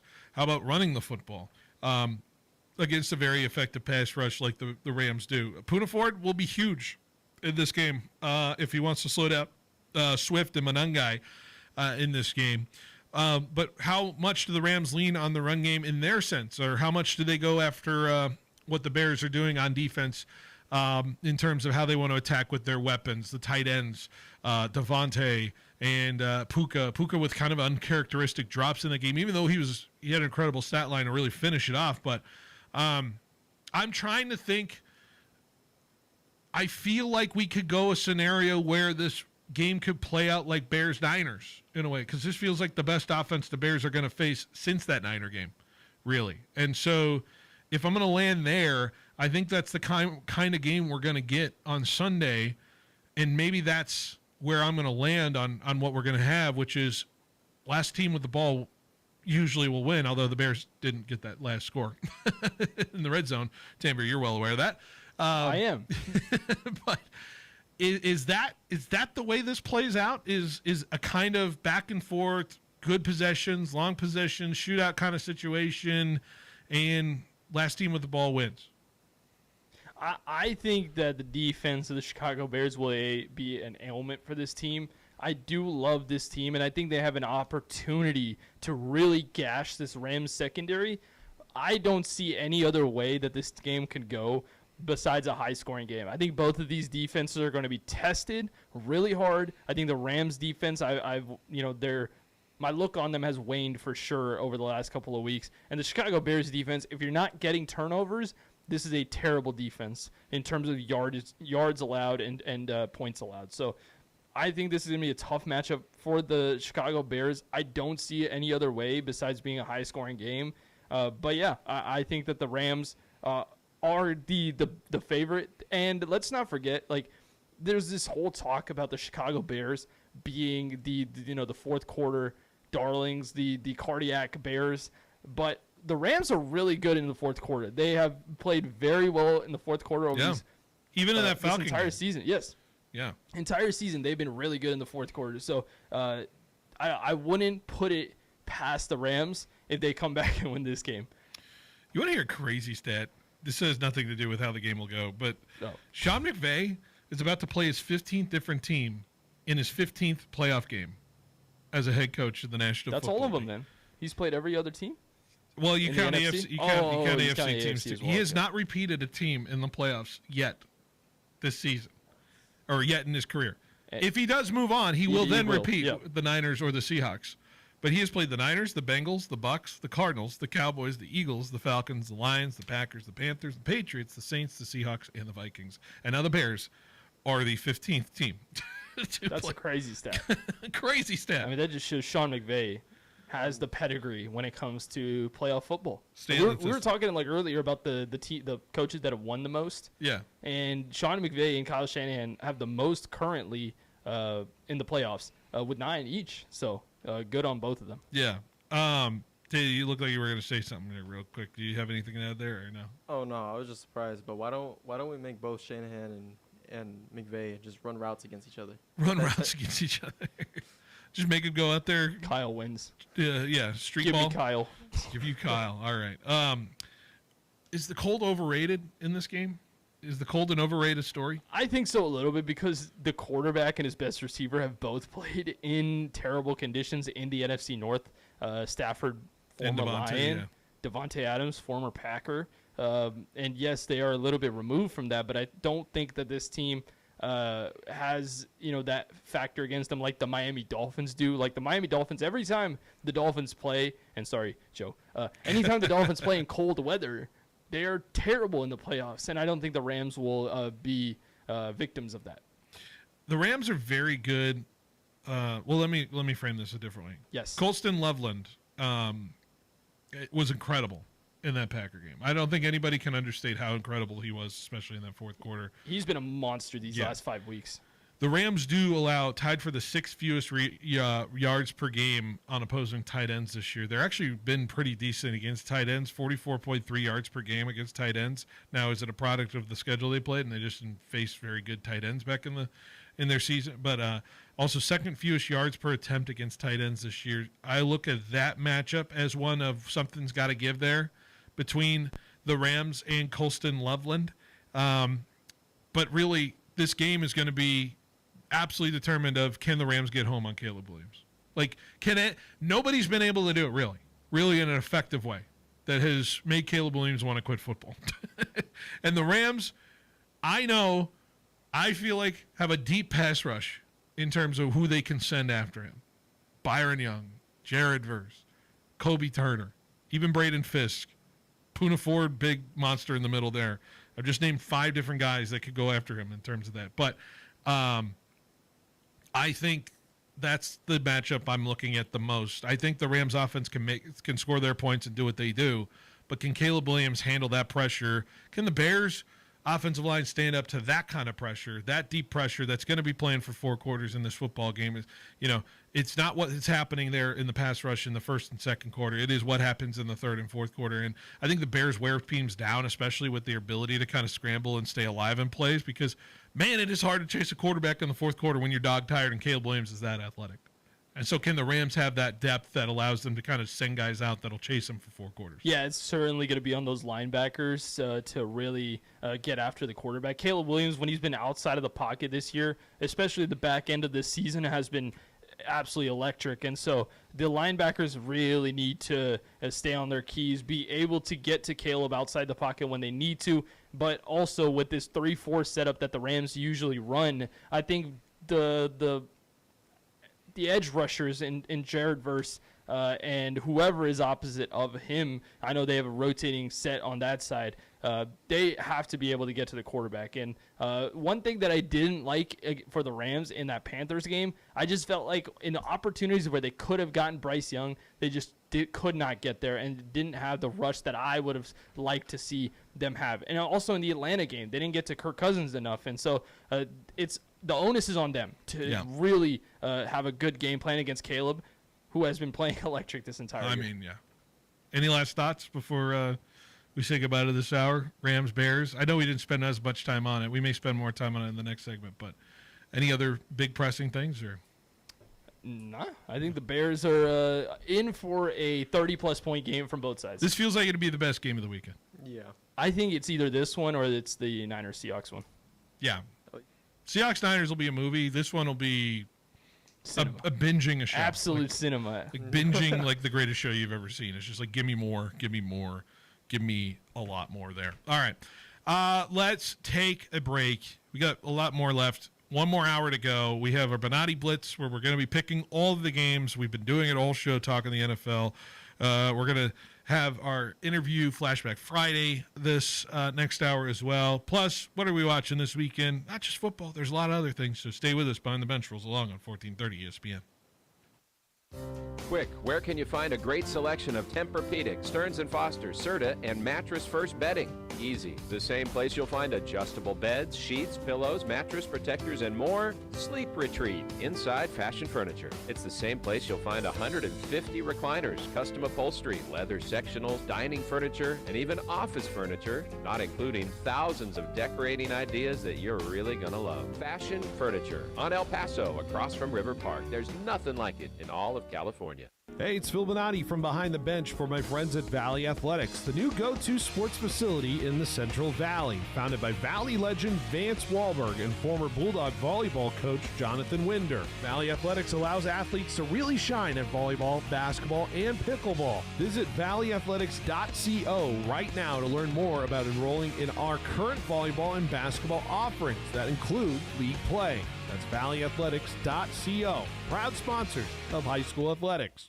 Here's a tip from All American Glass, Fresno's go-to since 1990. Hey, it's Isaac with All American Glass. When it's time to replace your windshield, here are 3 things to keep in mind. First, try to choose a shop that's a registered member of the Auto Glass Safety Council. Second, make sure the technicians working on your vehicle are knowledgeable and certified.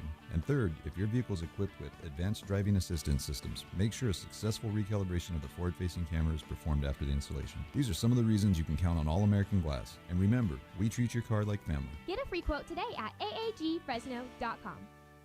Attorney Joe Cordell. New school, new job, new home. Change is hard and can leave you feeling isolated. And divorce delivers one of life's hardest blows. The relationships you counted on are suddenly gone. But you don't have to walk through this alone. For more than 30 years, Cordell & Cordell has guided men through the challenges of divorce. You're not alone. Call Cordell & Cordell. Schedule an appointment with one of Cordell & Cordell's California area attorneys. 1455 Frazee Road, Suite 500, San Diego, California, 92108. CordellCordell.com.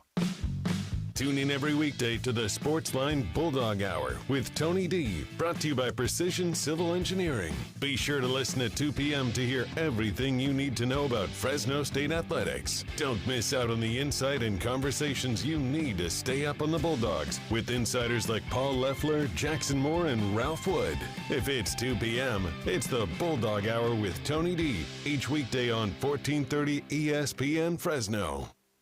We started like you, a small team with a big dream to serve the Valley. 20 years later, FFB Bank is still proudly backing businesses across California and beyond. We've learned a lot about what it takes to grow, and now we're using that experience to make things easier for you. With our Switch and Save offer, we'll cover up to 90 days of payment processing, provide no-cost equipment, and offer competitive rates so your business can keep more of what it earns. And behind it all is a local team that truly understands your goals and is ready to help you reach them. Make the switch. Save with FFB. Visit ffb.bank to get started. Member FDIC, Equal Opportunity Lender. So winter's officially here, and the last thing you want is your house cold and your furnace sounding like it's auditioning for a beatboxing competition. That's why Lee's Air Plumbing and Heating is running their $99 furnace tune-up special. It's the perfect time, because nobody wants to see their breath inside the house. And let's be honest, layering 3 jackets indoors isn't festive, it's desperate. So get ahead of the cold. Schedule your $99 furnace tune-up today at leesair.com. That's leesair.com. Happy holidays from your locally owned and operated Lee's Air and Heating. CLN 635-355. Pizza, wings, beer, and football. If that sounds good to you, then maybe you should be at Me and Ed's Victory Grill, the legendary pizza that you know and love, served in a family fun dining area. Plus, enjoy the neighborhood-style bar with TVs and friendly service. There's nothing like watching your team head towards victory. So come for the football, stay for the pizza at Me and Ed's Victory Grill in Granite Park. Visit meandedsvictorygrill.com. Pizza, wings, beer, and football. Me and Ed's Victory Grill. Home of the San Francisco 49ers, 1430 ESPN, the Valley's local sports leader, KFIG Fresno. I'm Chad Ryder. Another big baseball free agent is off the market. The Mets have agreed on a 3-year, $126 million deal with infielder Bo Bichette, who's expected to play third base for New York. He's played all 7 seasons of his career with the Blue Jays, batted .348 in the postseason in their run to the World Series last season. Phillies bringing back catcher JT Realmuto on a 3-year, $45 million contract. NFL divisional round playoff games kick off tomorrow, and the first of 4 is the Bills facing the Broncos. We're coming off a bye. Buffalo quarterback Josh Allen on the challenges of the Denver altitude. Physically, it's going to challenge you. I think the best thing that we can do, though, is not really talk about it, not really think about it, and not making it a problem. Just going out there and doing our job and getting on the sideline, getting some oxygen if you need it. But yeah, I mean, I know from firsthand experience it is an advantage. But to have that mindset of understanding that it's going to be tough. But yeah, we got to fight through it. Bills defeated the Broncos in last year's wild card round. That game was in Buffalo. Seahawks quarterback Sam Darnold has no oblique injury, but he is expected to play in tomorrow night's divisional round game against the 49ers in Seattle. Texans Pro Bowl wideout Nico Collins has been ruled out of Sunday's playoff game against the Patriots with a concussion. Houston has won 10 straight, including beating the Steelers in the wild card round. And Texans-Patriots is on ESPN and ABC this Sunday at 3 p.m. Eastern. On ESPN right now, it's the NBA, and in the second quarter, the 76ers lead the Cavs 45-43. Joel Embiid with 13 points. Pacers hammering the Pelicans 60-48 in the second. Hey, this is Rich Eisen. Coming up Monday, we break down the NFL's divisional round games with 3-time Super Bowl champ Mark Schlereth, and then preview the national championship game in Miami. That's the Monday Rich Eisen Show on Disney+, the ESPN app, and ESPN Radio.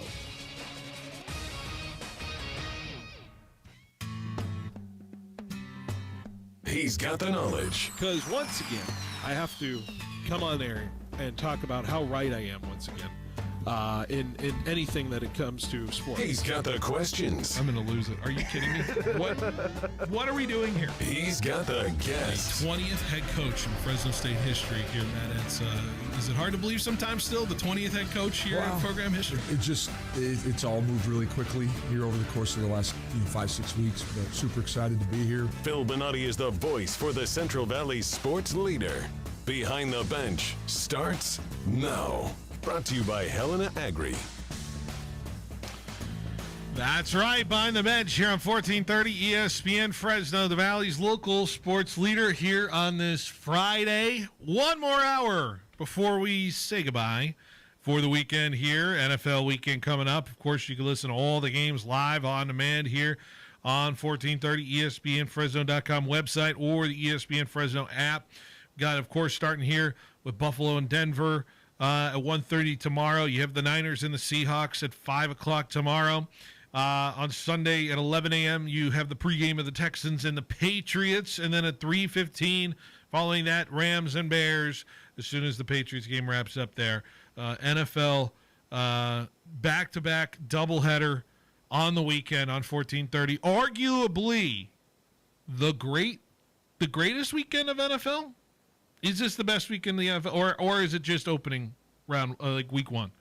Like like just schedule wise? Like are we like we eat this entire week, right? Like this is the best of the best. I think divisional round weekend. Sorry to cut you off. Yeah, go ahead. Divisional round weekend. I think it's the perfect mix of enough games to really fill out your day, but also like high stake games. So I'd say this to me, the Super Bowl, the NFL draft to me. And I would say opening kickoff week would probably be the 4 like best times of the NFL calendar year. You don't put conference championship day on. Conference championship is cool, but I'd probably say 5th because I think because there only is 2 games. Yeah, and it's on Sunday. And the volume of the actual content isn't there, even though I can like focus more on the games. But yeah, I think that's the reason why I have it a little lower, even though the games are more consequential. For sure. Before we get to the Benotti Blitz, I wanted to actually, I don't know if Tanvir, you have you heard, Daniel and I and Jorge, we ranked the Super Bowl potential matchups that are out there. We have 16 possibilities. I was wondering if you knew what like we did with the rankings I did in terms of this. So I will fry you guys, or I will say you're correct. Do you want me to just go 16-1 real quick on this? Oh, you went 16-1. Okay. There's 16 possibilities. I'll give you the Super Bowl. I'll give you an opinion on 5 maybe. Yeah. You want to go 5-1? Okay. Off the top of my head. No, you want me to give? I can give 5-1. Give me 5-1. Yeah. Okay. We had Broncos Bears at number 5. As a possibility. Yeah, that could be an absolutely insane game. We had Broncos Rams at 4. Yeah, I don't know about that. I'm interested in that defense. That one's okay. I think the aesthetic of it. That one's cool. Patriots Rams 3. That's the one that I picked before the playoffs started. Yeah. Was my selection, Patriots versus Rams. We had Bills Niners at 2. That would be sick because I think both teams really need a Super Bowl. Yeah, and then Bills Rams was, I think, the drunkest possibility of a Super Bowl we could get in terms of that. I have Bills Bears at 7 if you're looking for that one. Yeah, Bills Bears was the one that I could probably put ahead. Yeah. I love how all the Seahawks matchups are not in there. I had Seahawks, all of them 11 through 8. Any iteration. I had Broncos Seahawks as my number 11 just because. Is that your highest or lowest? Lowest. What's your highest Seahawks game? Bills Seahawks. Bills Seahawks, I think, would probably be my highest as well. Yeah. Oh my! Imagine Texans Seahawks. Texans Seahawks, I had a 10. Good God. Slugfest of slugfests there. Give him the last one. Yeah. What's 16?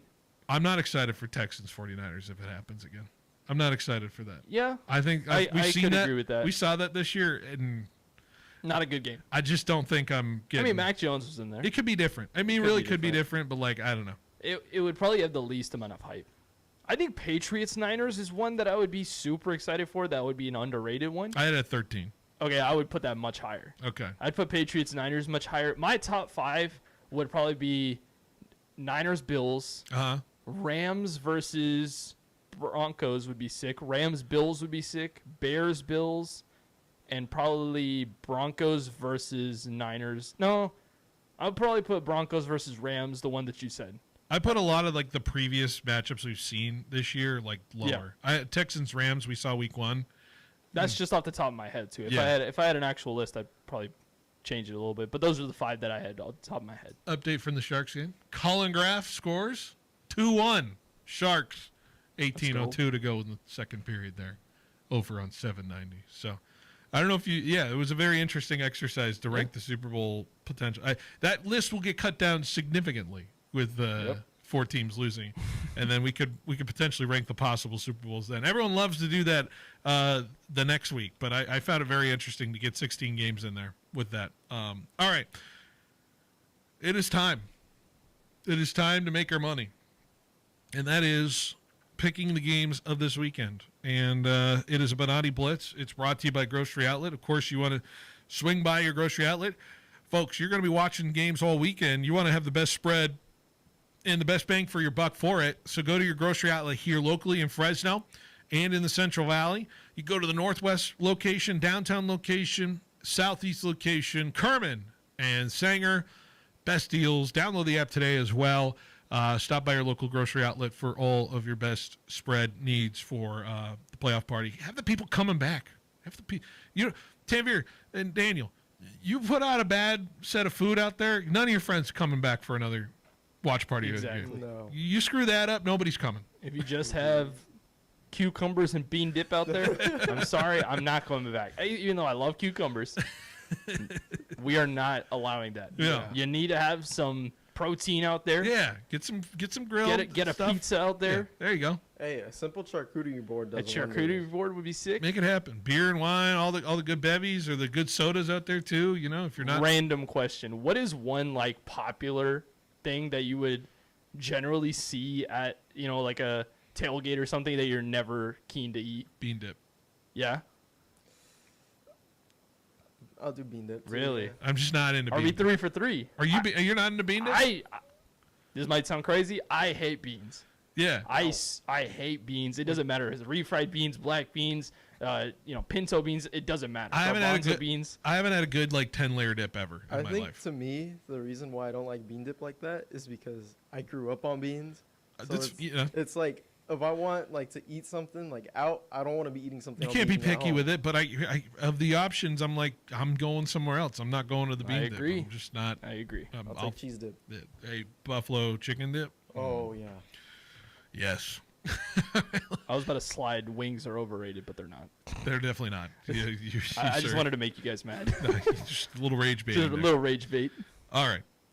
Let's do the Benotti Blitz. Let's pick the games from this weekend. Yes. Divisional round. We're going to go in order of the games being played. 4 games, 4 winners. And we start with Denver and Buffalo in the Mile High City. The Broncos coming in as the 1 seed, taking on Buffalo, the upstart 6 seed. Josh Allen legacy on the line. Sean Payton, Denver Broncos don't want to be one and done in this football game. A battle of really fantastic defense from the Denver Broncos against the man who refuses to go down and get tackled, Josh Allen. His ability to make the players around him so much better than any other quarterback out there. Feels like his to lose. But then on the flip side, this Denver offense, which has struggled from time to time, has a vulnerable Bills defense that they can find ways to exploit them in certain situations. This has a real interesting feel to this game and really could set the tone of what the divisional round will look like. I've been flipping back and forth in this game for so many times, but I really trust that a pass rush can make things happen and have havoc in a football game, especially when you're in front of that Orange Crush crowd. I will pick the Denver Broncos to beat the Buffalo Bills on Saturday.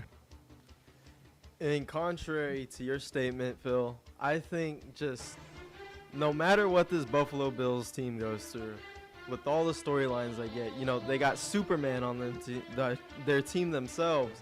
I think this is the best chance Josh Allen and the Bills have to win a Super Bowl. Not having to face his competitors in Patrick Mahomes, Lamar Jackson, Joe Burrow. This is arguably his easiest path. Not saying that the Broncos are an easy opponent, but I think they get it done out there. I think Josh Allen leads these Buffalo Bills into the AFC Championship. Just say Mahomes, Lamar, Burrow never faced this defense in this playoffs. That's all I got to say. I am a Josh Allen truther. I've been a Josh Allen fan for years. I have, even to my detriment, said I like Josh Allen more than Patrick Mahomes, but that's for different reasons that we will not speak of. Josh Allen, I think that he has a chance to really stamp himself as the best quarterback of this generation if he wins this game. I just don't think that he'll be able to get past this defense. I think Nick Benito is going to have an amazing game. The matchup I would love to watch in this game is going to be Cortland Sutton versus this Bills secondary. I don't think there's a guy on that Bills secondary that can stop this guy, and I think the Denver Broncos are going to win in a very tight game in this one. So give me the Broncos. Next up, we go to Seattle for a matchup between division foes, the 49ers, the 6 seed, taking on Seattle, the 1 seed. It's going to be an interesting matchup, the biggest underdog of the weekend, according to our stats. Seahawks 7.5-point favorites over the 49ers, but the 49ers have a feeling like a team of destiny coming out of that game against Philly, a team that played defense. What? The Niners playing defense this year? Go figure. But they have played up to the standard I would believe that Robert Saleh has been looking for, and I think that's the difference in this matchup. What it's going to look like against the Seattle offense that while we have statistics that show us that the Seahawks offense is elite, the pedigree of what is being played with these players certainly doesn't feel like it could live up to this moment. Sam Darnold, a little hurts. The oblique.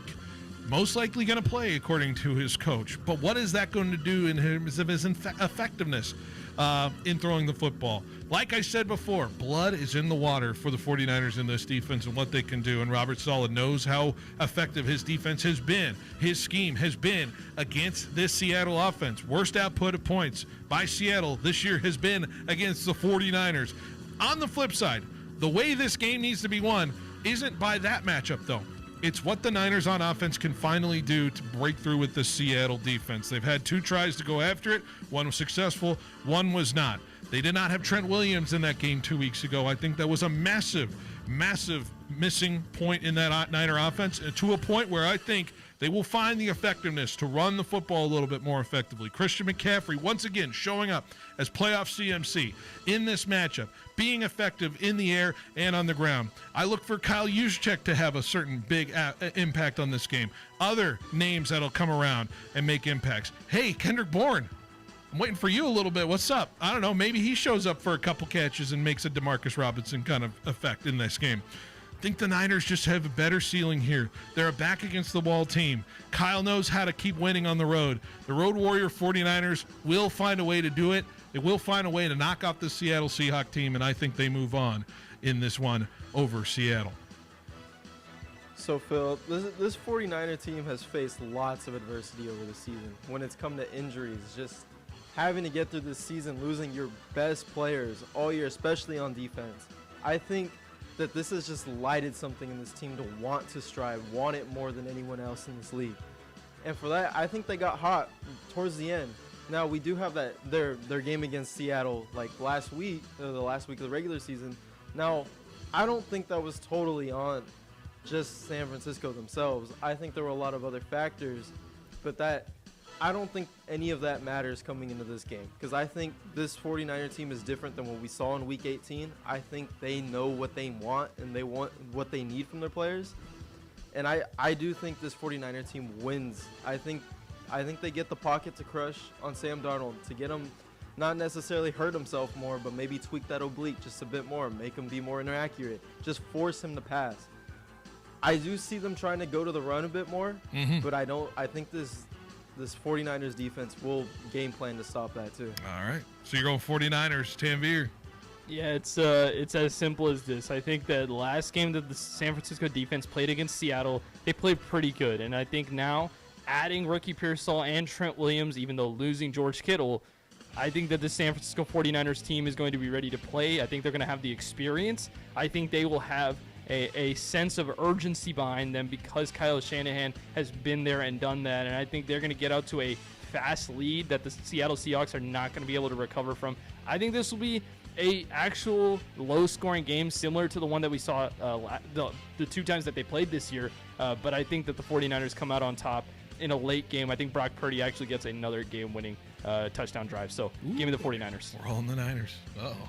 Next up. Which means the Seahawks will win. Next up, Patriots and Texans in New England. The Patriots welcoming in Houston. Patriots are a 3-point favorite in this one. Houston playing like gangbusters on defense like we saw against that Pittsburgh Steelers offense. But it's the phases of both sides of this game that can be played in different directions. And I think the Patriots are a little more talented than what Pittsburgh was providing in that game. I've mentioned it multiple times in the aspect of it. I think Drake May is going to be a little more effective in rolling around the pocket, being a little more effective, picking up first downs with his legs, key situations, continue to kind of tire out that Texan defense and keep that team and unit on the field for multiple times in this game. Patriots should run the ball a little more effectively. And then on the flip side, why can't I ignore the fact of what the New England Patriots did against the LA Chargers, against an offensive line that I would say equally, maybe a little bit in the same boat as what the Chargers were dealing with, as a line that isn't quite really effective there with the Houston Texans. Can we trust C.J. Stroud to make throws on the run, in pressure, down the field in certain situations? I wouldn't trust it very well in this game. I have to pick New England. I think I know that as a fan, for sure. But outside of my unbiased opinion, I simply just think the Patriots can overcome what challenges Houston will throw out there. It's at home. It's in Foxborough. That place will be rocking. Give me the Patriots to win at home. So, after last week, having to watch the Texans beat my own team, I still wasn't impressed by their offense. The offensive output for those first 3 quarters was not great. Yeah, they had their one drive that scored them their touchdown, but other than that, they were pretty stagnant, and C.J. Stroud fumbling the ball 5 times definitely didn't help at all. I think we look to see if that continues this weekend, if the Patriots defense can force those fumbles, or even just force him to have his shaky hands. I do think we should see a bit more out of Drake May this week. It was his first playoff game last week. I think it definitely got to him a little bit, but I think he has his nerves calmed down now. I think he's ready for this. I think MVP May is ready for this. So give me the Patriots. All right. Yeah, we're all going on the same team again. I think that the New England Patriots do win this game. I think the offense will have enough against this Texans defense, as great as I lauded it that it will be. I think the Patriots defense will find an answer. I think they will take some time to get into this game, but I just trust Drake May and that offensive side more than I trust the Houston Texans offense that is missing their best player on their team in Nico Collins. So New England Patriots, I think I'm hammering the under. I think it'll be a low-scoring game regardless of what the line is, but the New England Patriots should be out there to win this game. So give me the Patriots. They win another game at home. Finally, the Rams and the Bears. We'll go quickly on this one because we got to wrap it up here. But Rams and Bears in Chicago, like I said, I kind of shrugged in this matchup. But in terms of it, I love the Rams and what they presented on offense. And flip side, what Caleb Williams can do in terms of bringing a team back from the brink. But it's too many times I feel like this Bears team has had chances to see victory leave the grasp of defeat. I think the Rams are just an effective team that can go on the road and do this thing on that side. So I'm picking the team that's a little more talented on both sides of the ball. I have to pick the Rams, even if their play hasn't really given you the vote of confidence. I'm going with the Rams. So as good as I've talked about this Rams team and how much I love Matthew Stafford, I've got to give it to the Bears this season. Nobody thought they'd get here. Nobody would even think they'd be in the playoffs. But yet, here we are with Caleb Williams leading this team to success. I do think Caleb Williams gets it done this weekend. I think that pressure from the Rams defense is going to cause them to scramble more, but the Rams defense won't be able to handle it, just like any other defense this season. He is better when he scrambles and he's out of the pocket. I think he'll find Loveland a lot this game, and I think they're going to win. I think Colston Loveland's going to have a big game. I just don't trust this Bears defense to stop this Rams offense at all. Yes, the Rams have been shaky, and I don't think that they have played to the best of their abilities over the last couple of games, but I think the Rams win this game with a high-scoring affair. Give me the Rams scoring more than 40 points in this one. All right, and there you go, the Benotti Blitz, brought to you by Grocery Outlet. All right, let's take a break. We'll be right back with more Behind the Bench right after this.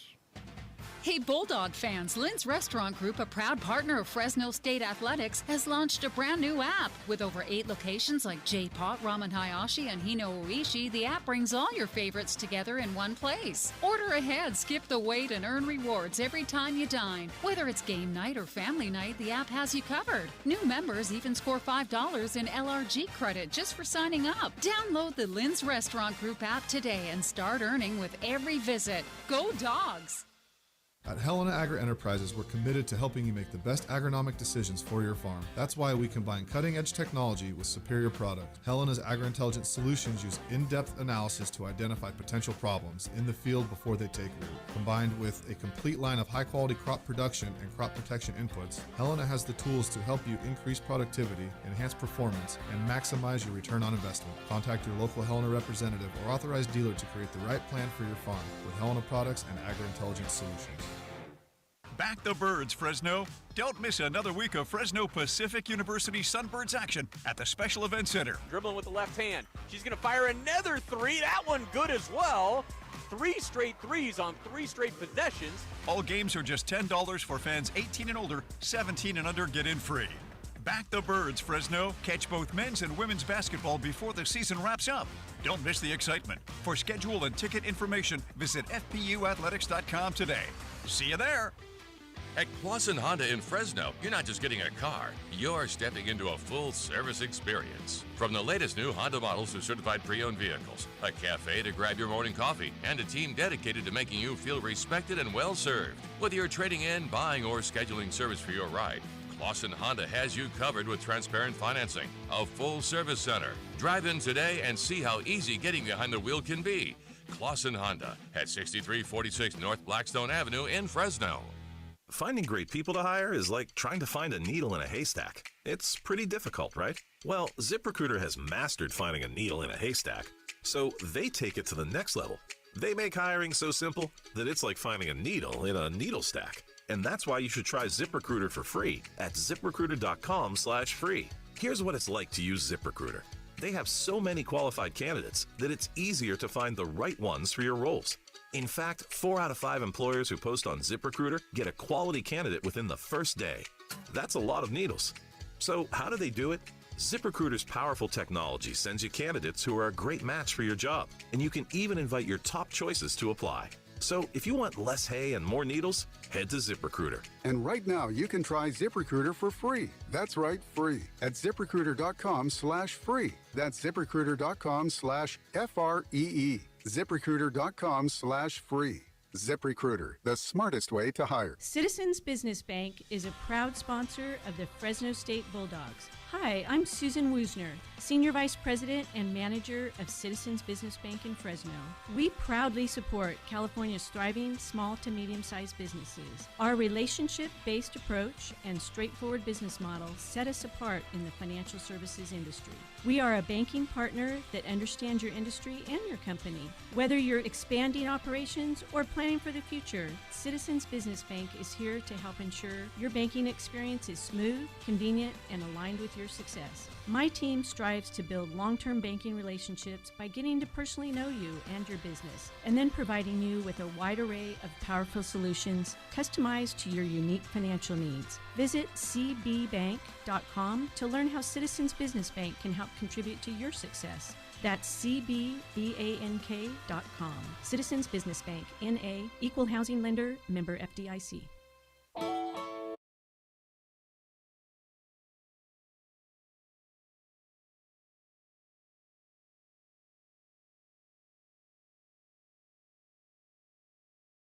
Behind the bench here on 1430 ESPN Fresno, Valley's local sports leader. All right, we're on a Flashback Friday mood here today, and we had a really good interview with Central East basketball star Savannah Chase. So good. I want to play it again. They play tonight, of course. She was our student athlete of the week. So here's my interview with Savannah Chase and Chris Maxey of Central East basketball.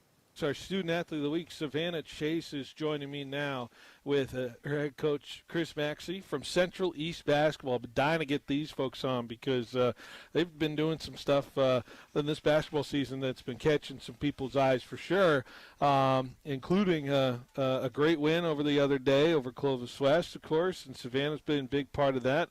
But good to have you both in talking some Bengal basketball. That's a little weird to say, right, for y'all? I know the Bengal transition, we were talking with the football team earlier this year, but yeah. I got to imagine, are you still getting used to the Bengal team name, or is it finally settling in a little bit? Today, for me, yeah, it's becoming good, but some of the kids still, it's always been CG. Now it's CB, huh? Yeah, right. I got so much Grizzly gear. Like, I got so much Grizzly because I coached football for so long, and it's like, dang, I wear a lot of black and orange, but it has Grizzlies on it. Yeah, the black and orange helps, but it's all say Grizzly. It ain't helping. But Savannah, I'm sure it's been fun being a Bengal now and starting kind of a new fresh feel to what the new era of Central East is. And you guys are rolling right now, and how does it feel How does it feel the way you're playing right now as a team? It feels good. I feel like with like us being Bengals now, I guess we can start over, kind of. Uh-huh. Well, I feel like we're starting good for what we've been doing. Absolutely, and of course, you guys have been doing well, and you've been playing well, particularly yourself, and we want to recognize that. So we wanted to make you our ESPN Student Athlete of the Week, especially for contributions to your team, the way you've played, and the way you played against, certain opponents. And so we want to congratulate you on that. How does that feel, ESPN Student Athlete of the Week? What does that feel like? Good. I appreciate it. Absolutely. Chris, I called you the other day and let you know, and I'm sure it was a thrill to find that out. So what was your reaction to hearing about Savannah being recognized on the ESPN Fresno Student Athlete of the Week? Oh, I was very appreciative, when kids get the opportunity to be recognized for the work they put in. It's a lot of long nights, a lot of early mornings, a lot of aches and pains. So when they get recognized for the work that they put in, it's very appreciative, and it's a good thing. I'm glad you guys gave it the opportunity to be recognized. Savannah, the hard work, right, as a student athlete. Remind you, you're a senior this year, right? Yeah. So you've been around it. You know what it takes now. You're kind of seasoned to it, and so talk about work ethic, right? When Coach says hard work and what you've been putting into, where did that come from for you as a student athlete, knowing the balance you had to take as a student athlete for you? Well, when it comes to practice and everything, I always just make sure we focus in practice, and when it's time for school, focus in school. So it's when it's time to focus on that subject, just focus on that. Is it like a singular focus? It's like on to the next, on to the next. It's like game by game. It's on to the next. Like what you guys are obviously doing. You're on Clovis North as a schedule, but then for you, it's like on to the next thing, whatever class I'm doing, whatever kind of thing it is. Is it it's very step by step mentality? Is that kind of what it's like? Yeah. Yeah. Where does that come from for you? Who taught you to kind of approach it that way? Or is it just something you've kind of realized as a successful way to approach school, approach being an athlete? I don't really. I would probably say my mom sets me up to be on the right track. Like for when it comes to school, make sure I'm on my school. When it's time for basketball, make sure I'm present and everything for basketball. So yeah. Coach, you talk about Savannah's work ethic in a way like that. You mentioned it. You alluded to it, kind of what it takes. She's been around, right, as an athlete, So talk about the commitment it takes for a player like her to do the things she needs to do to make sure she's available for you. Well, just lead in every aspect. Say something some people don't like. Beginning of the season, we're running the mile. Running the mile every day. Who's first place every day? Savannah Chase. We get in there and it's for certain. It's easy to do the easy things. You know what I'm saying? But the things that you don't like, the things that are hard, the things that make you get in a different mood, the kids who make the sacrifice and do it, those are the kids that end up become special, because anybody can wake up on a good day and do anything. But what about the things that you don't like to do on a bad day? Those are the things that Savannah does, and the results show. You don't like running the mile, or even though you take first, is that something you're like, oh, I got to run the mile again? Or it was just we had to do it every day before practice, and I was just like, just get it done. It was just get it done. So. But that's what Coach talks about, right? The things you don't like, the not easy things. You still take it to heart, and you got to do it, right? Yeah. Yeah. So, and that's what you're talking about, Coach, in that way. Definitely. And it's like you got to improve every time. So that's the standard, whether it's 1 second, whatever, and they continue to improve, So. Yeah. And it's improving along in the play and the way you guys are approaching the season, and of course the way you attack it, and kind of want to go through it for you. Of course, Savannah, your lead scorer on your team, which feels like a team that has a lot of contributors to it, a lot of double-digit scorers on this group, so you can go a lot of different places with this crew. And I know, Chris, I would love to hear your take on it, but first off, talk about Savannah the player, Chris. What kind of player do we see when Savannah Chase, when you have her on the floor? She's a two-way player, she's 6 foot, you know, but you don't see a lot of taller players. When coaches see a lot of taller players, they put them in the back on defense. You know, she's on the ball immediately, on the baseline. She's right there, full court, guarding the ball, pressuring the ball, running the full length of the court. So what does that say? It says she can guard a lot of positions, and she's in shape, you know. So having a player like that is very versatile. She can score the basketball on the offensive end, and she can play the defensive end. So if she can do multiple things, we can use her in multiple ways. And when we have players like that, it makes it harder for other teams to say, oh, we're going to stop her from doing this. Well, she's just going to do something else. You know what I'm saying? So she's a Swiss knife tool, you know what I'm saying? Yeah. You're appreciative, right, of the free range to do that as a player? Like when you hear when people see your height, right, you're 6 foot, you know, and the assumption, some coaches would just assume, all right, yeah, like Coach said, let's just put you under the basket and see what you do. How appreciative are you of the free range you have of being a player like Coach kind of described with what your skill set is? I'm very appreciative. I like we have freedom on our team. Like, yeah, I'm tall, but he's not automatically going to put me in the back or say you're big, go play down, go play in the back. I like playing up top, getting steals, pressuring the ball. So it's like we get a lot of freedom playing. Because I'm curious how it develops, right, as a player for you, because if you have height, I don't know, were you tall throughout, like growing up in basketball, but you still kind of figured out a skill set that allowed you to play a little bit away from the basket? Like, take me through how you kind of convince coaches, because when you assume you're the tallest girl, especially when you're growing up in AAU, that kind of side of thing, right? They'll just kind of pigeonhole you into a skill set. So how did you convince people you can do more than that? Well, I've never played the big. Like, from my elementary to my middle school, I always played point guard. Then when I started AAU with Chris, I played like outside. He was never like go play down, because there was always somebody like that was playing down, where we play 5 out.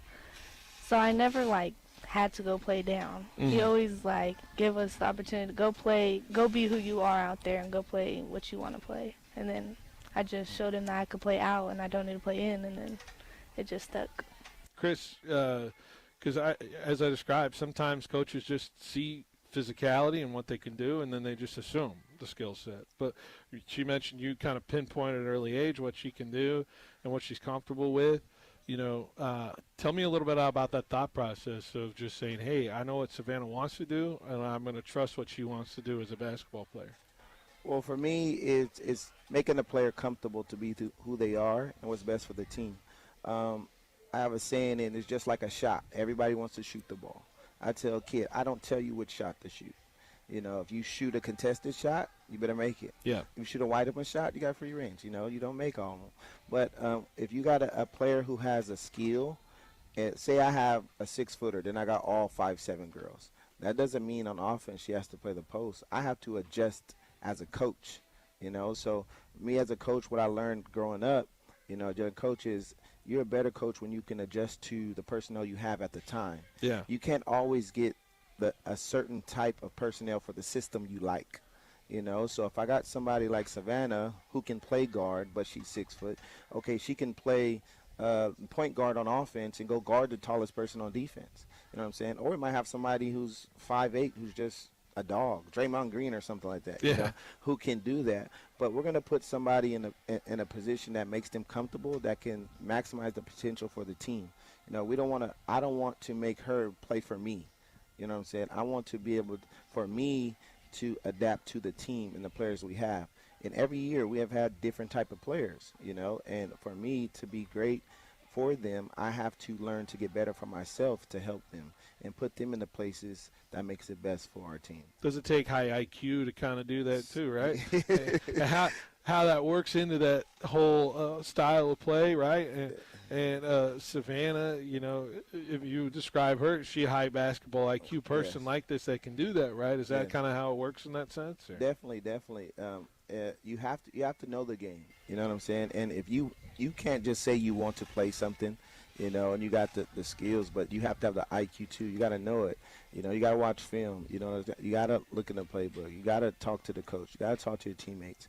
You can't just go out there and just stand, oh, I want to play this. No, it don't work that way. It does take, you know, so when they show the capabilities, you know, we work together, we talk about it, and we go from there. Savannah, you know, when he talks about that, the high IQ, the work beyond the court, you know, when you want to know, when you're just thinking about the game of basketball in that way, how have you worked on that aspect as a player? Like, how do you work on that in a mindset of, like, when I see something, I know what's coming, or when I feel something, I know it's there, and I can feel comfortable on the court, and the game doesn't speed up for me when I'm out there. Like, how do you work on that as a player in the IQ sense?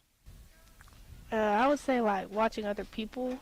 Like, when I see other people and I see how they react to certain things, and I feel like I'm put in the same situation, I can kind of, like, go based off of, like, the same scenario type of thing. Or, yeah. Like, watching video clips, or, like, he'll send me certain clips and you pay attention to them. You just learn. I feel like those are ways to build your IQ. And I think of that when I mentioned game speeds up sometimes when players feel a little overwhelmed in that situation. And I would say no team does that better than any other team here in the Central section than Clovis West does. And so I want to go to questions about that game, right, where you guys were able to beat them on their home floor and really make a statement for your season here with that kind of game. And so people are going to want to know how it happened, first of all. But, Savannah, tell me about that game, you know, and why you found an edge over the Golden Eagles that teams have been searching for quite some time. How were you able to beat them on that day? We practiced that whole week before the game. We practiced, like, one thing. It was like our press break and what we were going to do on defense. We practiced that every day for like an hour to an hour and a half. It's no secret what they do to those teams, right? Yeah. Yeah. And then before the game, we were all talking in our group chat. We all watched film. We watched film together. We all sent in clips like, oh, make sure you watch for this, watch for that. We all had motivational talks, prayed, everything. We went out and executed. Everybody played their game, and we just came out on top. Chris, the kind of level of focus you hear from players, they're texting each other, they're looking at clips, they're doing all that kind of stuff. That's got to feel great for a coach, for you, as I feel like you're watching the game, and sometimes the answers to the test is one thing you're looking for. You know, Clovis West has a lot of questions when you play them, but tell me about being on the sideline, watching the team execute at a high level like that. It made me feel good, and honestly, I say the first five in every team, you expect them to execute what you ask. But it's the people who come off next, the 6, 7, 8 person who comes on. Are they going to continue to do what the first five do? And when we've seen our bench players continue to keep the pace, keep the execution at a high level, it made me feel real good. It made me feel confident in myself, honestly, and just happy for them that they got to just be themselves, you know, play, not be afraid, because most kids who go into Clovis West, especially at their home, you know, they get nervous before the game starts. And for them to stay consistent and just be themselves, oh, man, it was a proud moment. Yeah, I mean, and it's hard to kind of come off of that game, right? Because at some point, you know, people bring up the stats, people bring up the history, and then you get a letdown after that, right? Yeah. And so it's like you don't win the title in that game, right? Obviously, you do it at Selland Arena, but it's something that a lot of people are paying attention to. So how did you as a coach approach it with your players to say, all right, that was a good win? Well, let's move on here. We got Buchanan, a team that beat us earlier this year. Well, a lot of people ask that, and a lot of people are like, oh, you guys celebrate? I said, look, we celebrate. We did something a lot of people haven't accomplished. You know, it's a dominant program, you know, especially here in the Valley. And I told our players, we celebrate tonight, and tomorrow we start over. You know what I'm saying? It's over, you know. And for them, it's for the hard work that they put in, you know, something that they have never accomplished. For her, she has never beat Clovis West until now. Yeah. So she has an opportunity to celebrate. I'm not going to take that from a kid and say, oh, don't celebrate. No, you celebrate it. You enjoy it for the night. And then tomorrow we prepare as we did Buchanan's next. So we beat Buchanan. Now we got Clovis North. So we live in the moment, and then we let it go. We go to sleep. We wake up, and then we're at ground zero. and of course you respond. You beat Buchanan, and I look at the schedule. Right, you had a tough one in a tournament earlier this year, back a month ago. Savannah, I'm sure you wanted to beat Buchanan and get back to them with that game, and you guys left no doubt last night or 2 nights ago. I'll tell you that with the score. So, how did it feel to kind of vindicate that and know, hey, we're improving that way, beating a Buchanan team that beat us earlier a month ago? What was that feeling like in a game 2 nights ago with you guys? It was good. Not like we had something to prove, but we definitely wanted this win because we felt like the last game was a little unfair, so we were like, okay, we're back for revenge. Let's have a fair game and see how it goes. And then now that we played, it was a good game. We came out on top again, so I think it was good. Coach, kind of that factor that, like, man, they got us that last time. You feel it with the players. You're like, all right, we got extreme focus there too. It was nice to get that game too, and to do 77-34 at home. That's got to feel good for the players to continue to kind of build off of that. Yeah, it was good. The first game, it was a good game. They got us, but we came back, and we knew where we stood with that team, so we just came and just handled business. Yeah, absolutely. You're continuing to roll through it here. You're in league play. Of course, you got Clovis North tomorrow. We want to handle that. Clovis East, Clovis.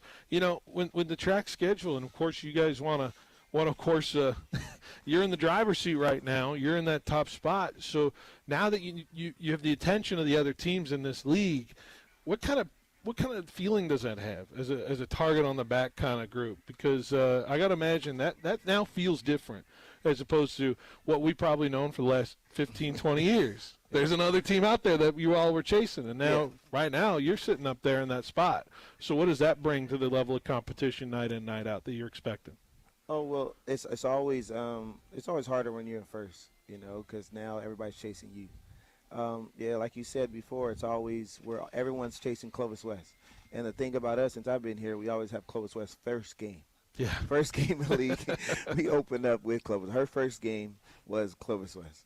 So being able to get that opportunity is honored. It's a great opportunity to have. It's one of the reasons why I took the job. Playing in a track every game. Every night, even Clovis North tomorrow. Clovis North is not a pushover, some people think. You got to go in there and play. So every night you got to compete, but getting to play Clovis West and set the tone like we did this year is like, okay, it brings confidence to the kids. If you even if we didn't win the game, we compete in that game. Like the kids have confidence going into it. So that's a good thing. Some people may look at it as a bad thing, but it's always been a good thing for me. Let's start it off hot. We're either gonna break through the wall or not. And we accomplished it this year. Now we want to keep it going. It's honestly helped us a lot, made the kids believe that they could, and it's just, be honest, if you can be Clovis West, man, you can play with anybody. Exactly. So that's a good thing. Savannah, you embrace that challenge knowing that people are going to give your best now. They are going after you as a top dog in the league right now where you sit. Do you embrace that challenge as an athlete? Yeah, I'm always up for the competition. It's going to be good. It's going to be good. We're looking forward to it for sure and how you're playing. And, it's going to be fun to watch it all go down. And, of course, your hope is to get there in that building downtown in Selland Arena and see what we're matching up with. That's the goal. I'm not sure 100%, but I don't think Central has won league ever. Yeah. So we're looking to win league and then take Valley. We know, like you said, it's even people have been watching us before. They even watching us even more. So we just keep working like we're 0-0 or 0-2. Yeah. So we want to keep the gas going. Well, foot on the neck and keep pushing. Football set the bar high, and now you're keeping up on the girls' basketball side, right? So keep the winning ways of Central East. That Bengal name feeling pretty good right now. Bengals are 1-0 against West. What you mean? Exactly. I appreciate you swinging by. Coach, I appreciate you swinging by. Best of luck the rest of the season. It's going to be fun watching. Hopefully we see you guys at Selland, and good luck on the rest of the year. Stay healthy. Thank you. Appreciate it. Absolutely. Savannah Chase, Chris Maxey here on 1430. Let's take a break. We'll wrap up the segment. We'll wrap up the hour next on 1430 ESPN. New year, same hunger, better value. KFC is starting things strong with $5 bowls, classic or spicy. We're talking creamy mashed potatoes, sweet corn, melty cheese, and crispy nuggets all stacked in one bowl. Go classic or bring the heat with bold, spicy flavor. And if you want to start the year playing offense, grab a $5 Maddie's Cheesy Nuggy Gravy Bowl. Crispy nuggets, rich gravy, and plenty of cheese. No shortcuts. Big flavor, big comfort, just $5. Only at participating local KFCs for a limited time. From the roar of Valley Children's Stadium to the heart of the Red Wave, Fresno State football ignites the Valley, and Precision Civil Engineering is proud to help power that momentum. Named 2024's best engineering firm by the Business Journal, Precision Civil Engineering delivers top-tier planning, surveying, and design building, the backbone of the Central Valley. Proud partners of Fresno State Athletics, because when the dogs rise, the Valley rises. Go Dogs! Visit precisioneng.net today. Hey, it's Phil Benotti from Behind the Bench. A new season means big plays, hard hits, and injuries we track every week. But injuries don't just happen on the field. When life knocks you down, you need a strong team behind you. That's Davis & Van Wagenen, attorneys at law right here in Fresno. Davis & Van Wagenen fight for Valley families hurt in accidents, and you don't pay unless they win. It's a winning game plan from Davis & Van Wagenen. Visit davisvanwagenenlaw.com. Davis & Van Wagenen, your hometown injury attorneys. Why pay more when you can get the best prices in the South Valley at Valley Pure Woodlake Outlet? If you're looking to save big without sacrificing quality, this is your go-to destination. Shop smarter with unbeatable deals on today's most popular brands, all at outlet pricing. Check out the online menu at valleypure.net. Then stop in and stock up. Valley Pure Woodlake Outlet. Enjoy extended business hours at Valley Pure Tulare, now open daily from 8 a.m. to 10 p.m.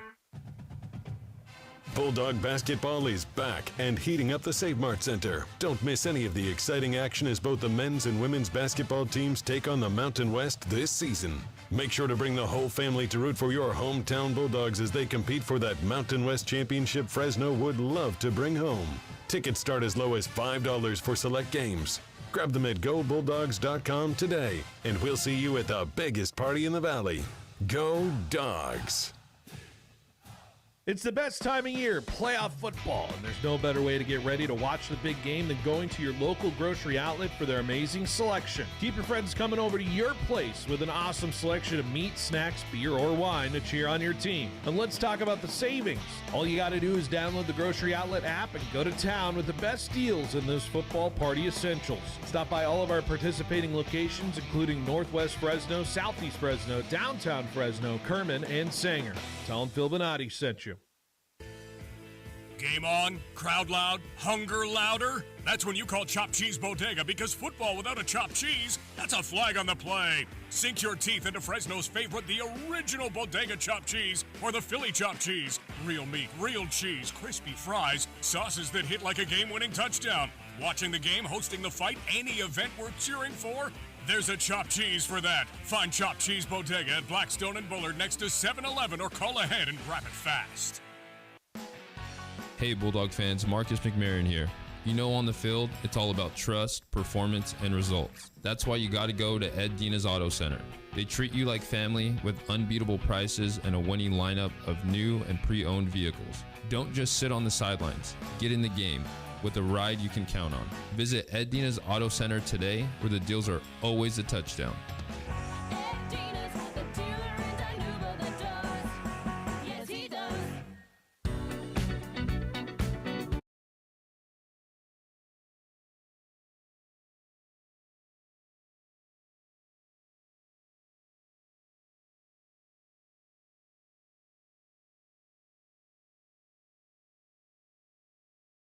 Behind the Bench here on 1430 ESPN Fresno, the Valley's local sports leader.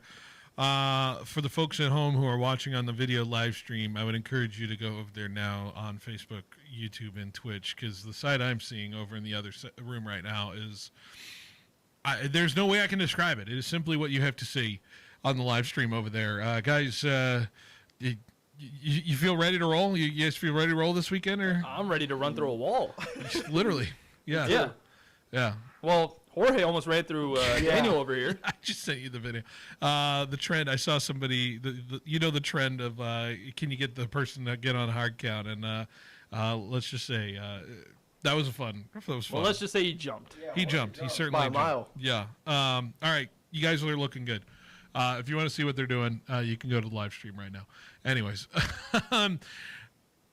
We have a weekend, and there's football, of course, that dominates everything. But with about a couple minutes left in the show, I want to go through and ask you guys, what are we watching this weekend?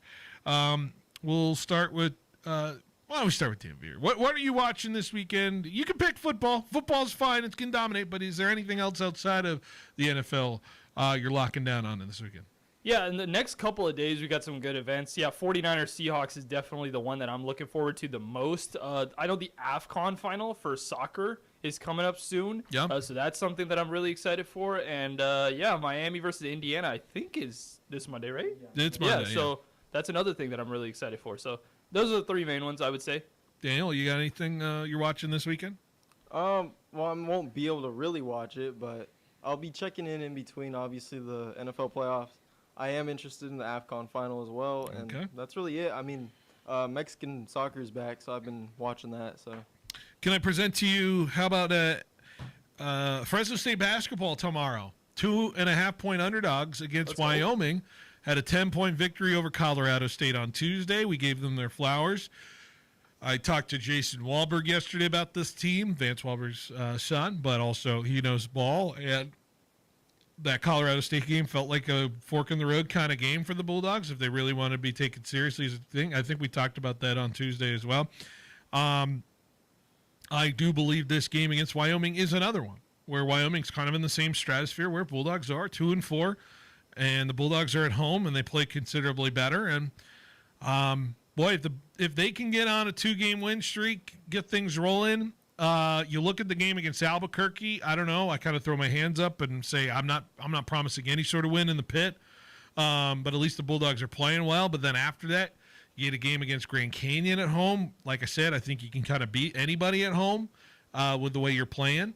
And you get a game at Air Force. We're talking 4 of their last 5 for the Bulldogs here if you're going to project it that way. So a win can go a long way this weekend for the Bulldogs on the men's basketball side if they can beat Wyoming. I'm sure you guys are feeling the same way. Yeah, for sure. I mean, we talked about it the other day when it was just you and I think Fresno State basketball, with their 2 wins out of 3, they're really in the upturn, and they just need to keep the momentum going. I think Wyoming is definitely a game that they can catch that momentum for sure. Wyoming's good.